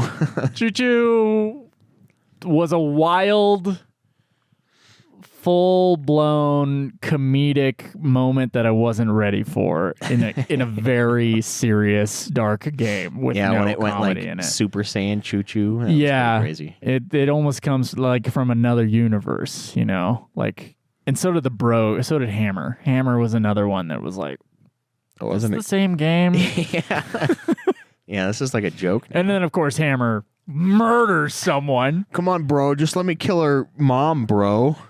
right in front of her, bro. Let me just fucking shoot her. And then right you're in going to front of her. fast forward through all the fucking the aftermath of that. That would have been pretty rough for anyone, I think. Yeah. Come on, bro. It'll be fun. We'll just skip, bro. Yeah.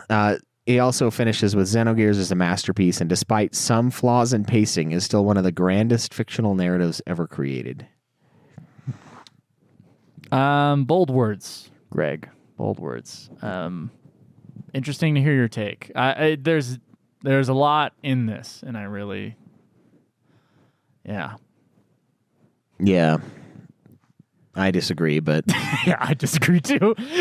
it's good. I It's love the ambition of it. Yeah, it's definitely one of the most ambitious things I've ever played. And it maybe the fact that we're saying it's ambitious implies that it didn't reach. Right, it didn't reach what it was going for. There's like an implication there that like, oh, it really tried.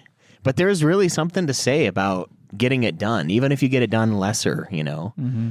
And that's where I kind of... It definitely makes it an interesting game. Like, it's definitely a game you can't just play and, like, forget about it. Like, you're definitely, like, when you're there's a strong emotional connection to this game.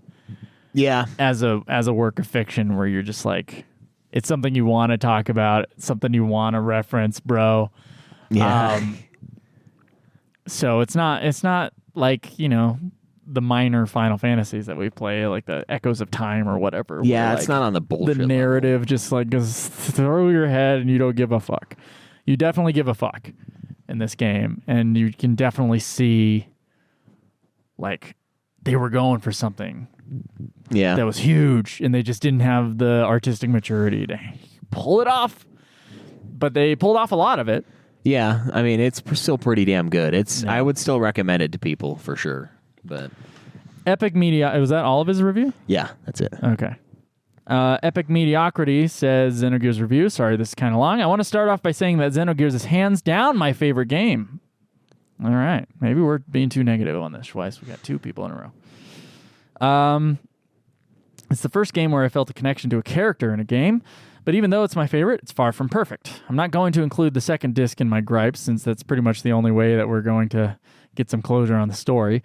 I'd rather them have completed it in the way that they did rather than ending it at the end of disc 1 and not getting a full story out of it.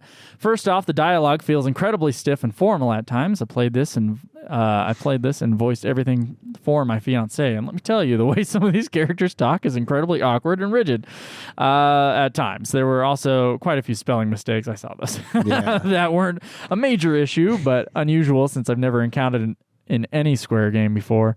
You got to look harder, bro. Yeah, they're definitely there. They're definitely there. While I love the combat, I feel like more could have been done. The combo system and the non-gear bottoms felt pretty useless.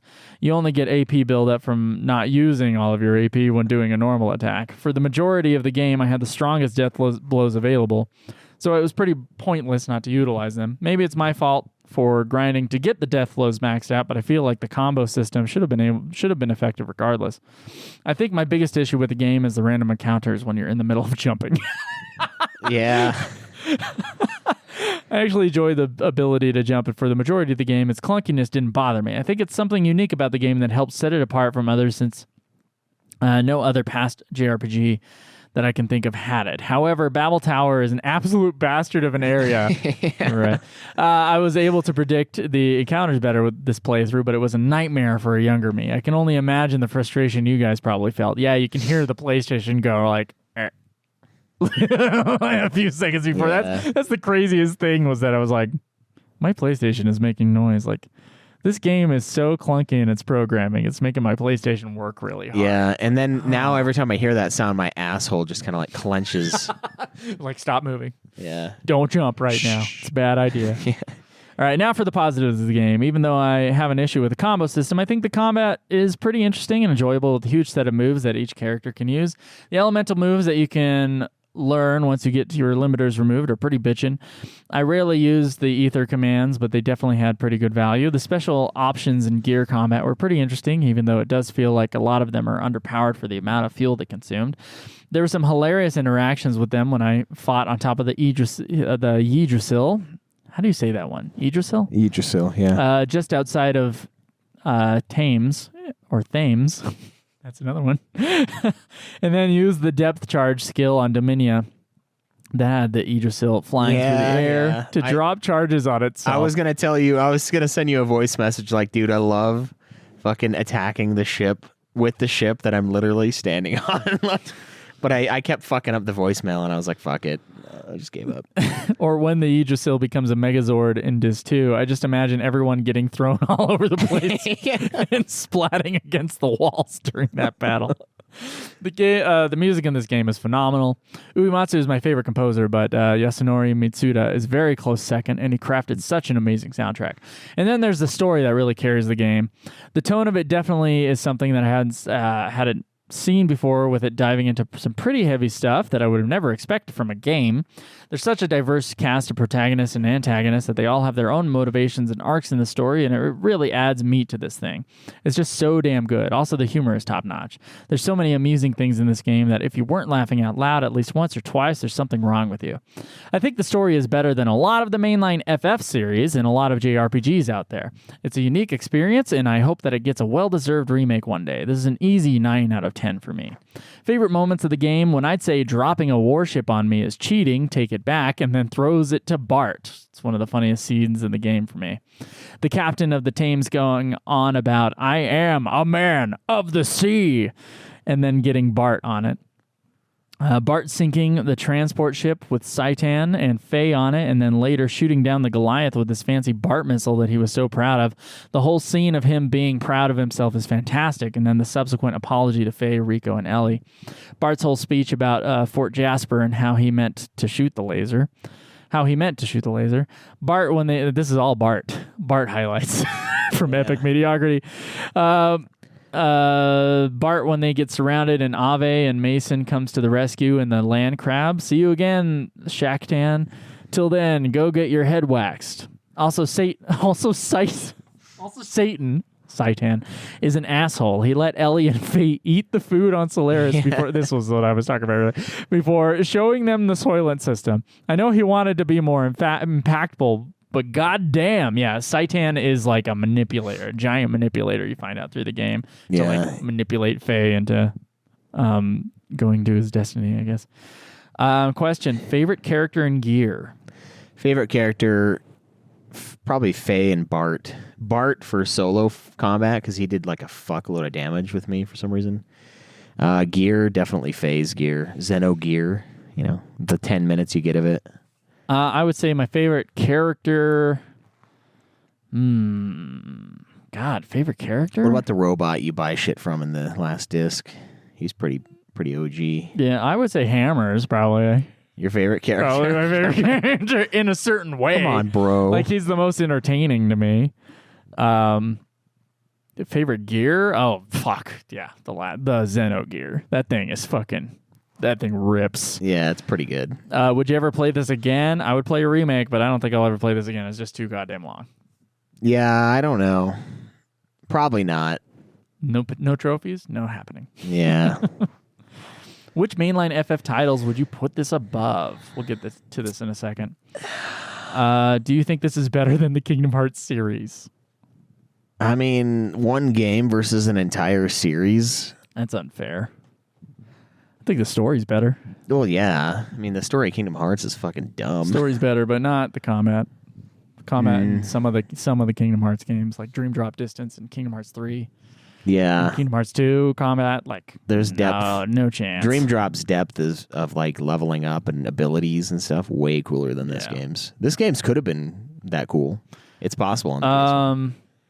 God, the music's about on the same level. I love the music of both, but I think Kingdom Hearts is more to pick from in terms of music.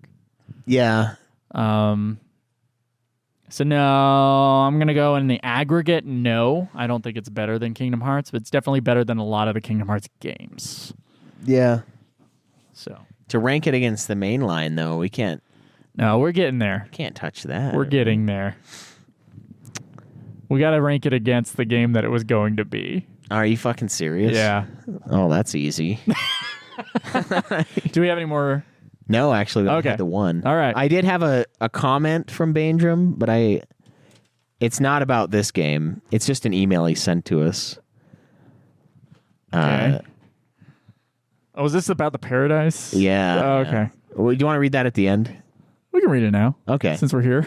So it's just titled "Dudes." Baindrum here. He says, "I don't know if this email goes to both of you or not. Share it if it doesn't. I don't have any social media anymore. I literally just watched the final cutscene of Stranger of Paradise. Holy shit. Not a perfect game. Really rocky start with the bizarre dialogue and stupidly vague cutscenes, but that last act was fucking amazing. I haven't played any Final Fantasy games for a long while. 16 is next for me. But this one was free and I was just on winter break. Jesus Christ, the ending was so satisfying as an OG fan. Jack's random swearing and the overplayed Sinatra and all. I loved it. You I get just the had to random check. swearing in 16 too. Yeah, true. I just had to check in with you guys. I have no idea what you guys thought. Perhaps you'll eviscerate this game. I'm about to find out as I just downloaded the pod. You guys better not let me down. Hope you guys are living the life." Thanks, Pedro. Yeah, that I don't know if you'll listen to this one. This is Xenogears, but Yeah. I enjoyed that email when I first read it. I was like, nice. I also I enjoyed that game quite a bit, despite the cutscenes being insane. But luckily, I think we said this on the review. Cutscenes were short Yes. in that game. The It game was is quick. beautifully short cutscenes.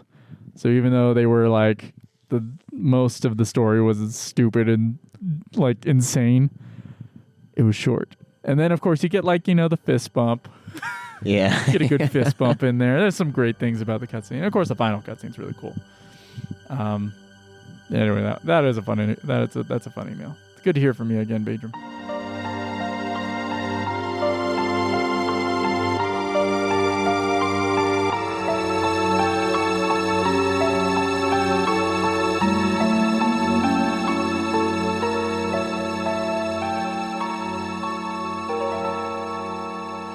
All right, legacy of this game.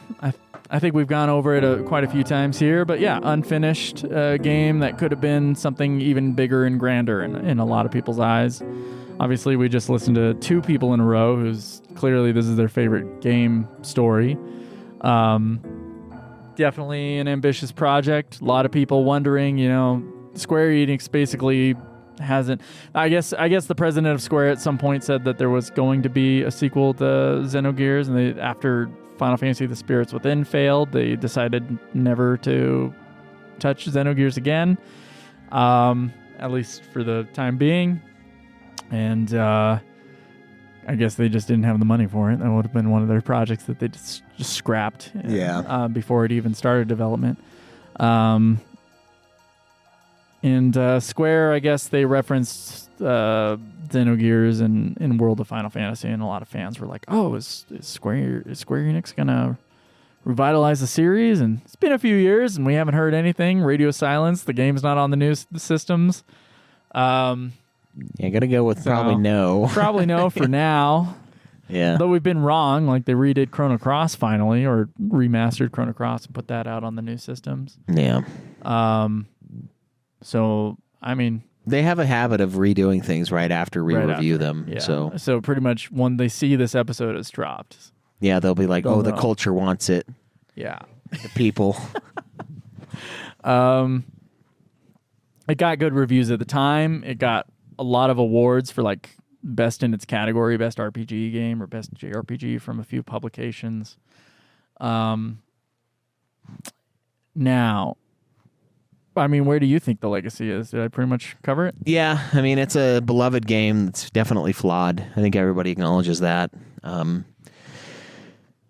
I think the rarity of it allows it to be one of those things that is kind of coveted because there's not much accessibility to it. I mean, my copy of the game was like $160 for the black label. For the black label, yeah. Mine, I think right now they're probably around $50 for the green label. Well, that's not too bad. Yeah. Barrier of entry, but then you'd have to have the old ass console to play it. The old ass, because it's got to be a PS1 to play it right. With the non-corrupt memory cards and yeah, so I think it's kind of a niche thing, and I think that allows it to have the cult following that it does, where most of the people that talk about it are people that are going to love it. So yeah, it's a little skewed in that way, but I mean, yeah, I think pretty much everybody loves it. So, okay. Our final thoughts on this game. Very long. Very long. Definitely underdone. Undercooked, yeah. You said that earlier with the soundtrack. Undercooked is a good way of... Yeah. It's like, this is a good meal, but you could have cooked it a little They put the longer. garnish on it and threw it out, and it was only half cooked. Yeah. Really unfortunate, because it could have been like a big... Could have been huge, a great steak. Yeah. Huge epic. I liked it, though. I'm glad I played it. Now it's done. I'm glad I played it, too. It was becoming one of my favorite RPGs I'd ever played about midway through Disc 1. Yeah. And then it started to falter, and then it really faltered at the end of during Disc 2. It kind of really damages it, too, because like I was in, man. Yeah. And then I was not in. It takes some real dramatic leaps, a really interesting story elements. Again, it's dense, but it's approachable while you're playing it. It's impossible to read the Wikipedia article. That thing is impossible. But when you're actually playing this game, yeah, it makes sense. It makes sense within the context of everything and kind of the emotional journeys and the characters are pretty damn good.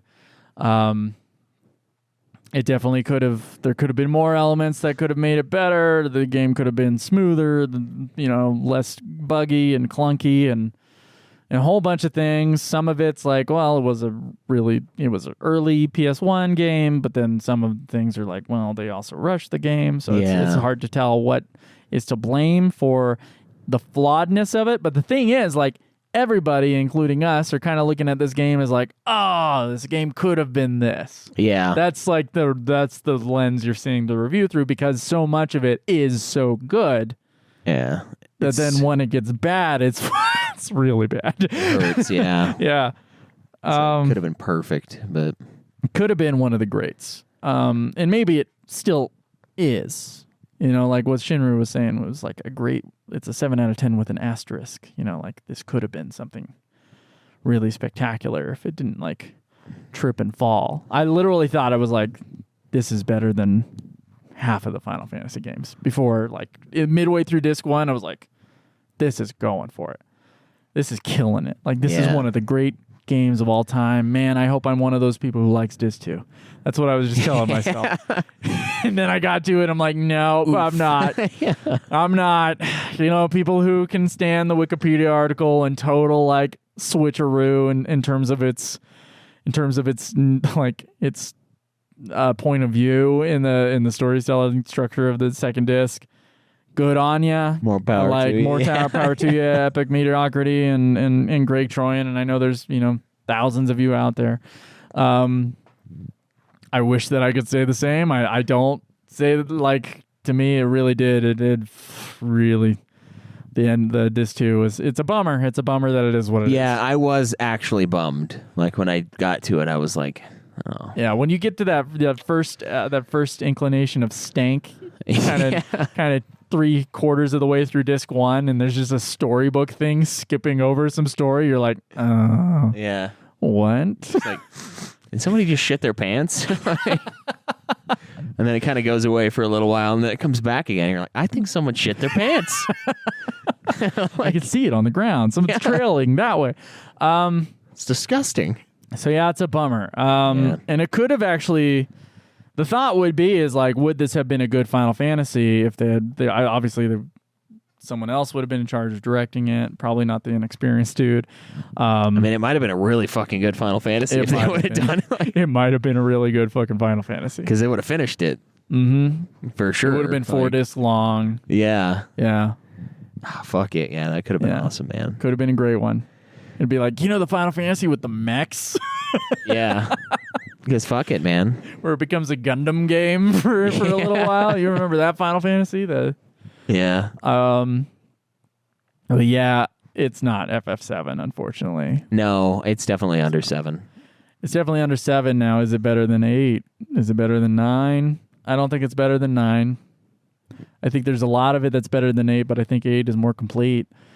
So, and as a game, like gameplay wise, even 8's flaws are still, like, it still plays better than 9. 8's a really smooth game in terms of the combat. So I don't think it quite hits up there with those PS1 Final Fantasies. I don't think it really holds a candle to the SNES Final Fantasies. I do think it's probably better than the NES Final Fantasies. I think it's probably better than FF11 in a lot of ways. I think it's a more approachable game. I think its storytelling is better than FF11 or FF14. I would say it's a better game than FF14. I think it's probably better than a third of the mainline Final Fantasy games. Like, I think it's kind of lower mid-tier Final Fantasy if I were to rank it against the Final Fantasies like Shinra asked for before. Yeah, I think that would be... As far as the main line, it's better than a lot of the Final Fantasies if you include the spin-offs. Yeah. I mean, it's not Monster of the Deep.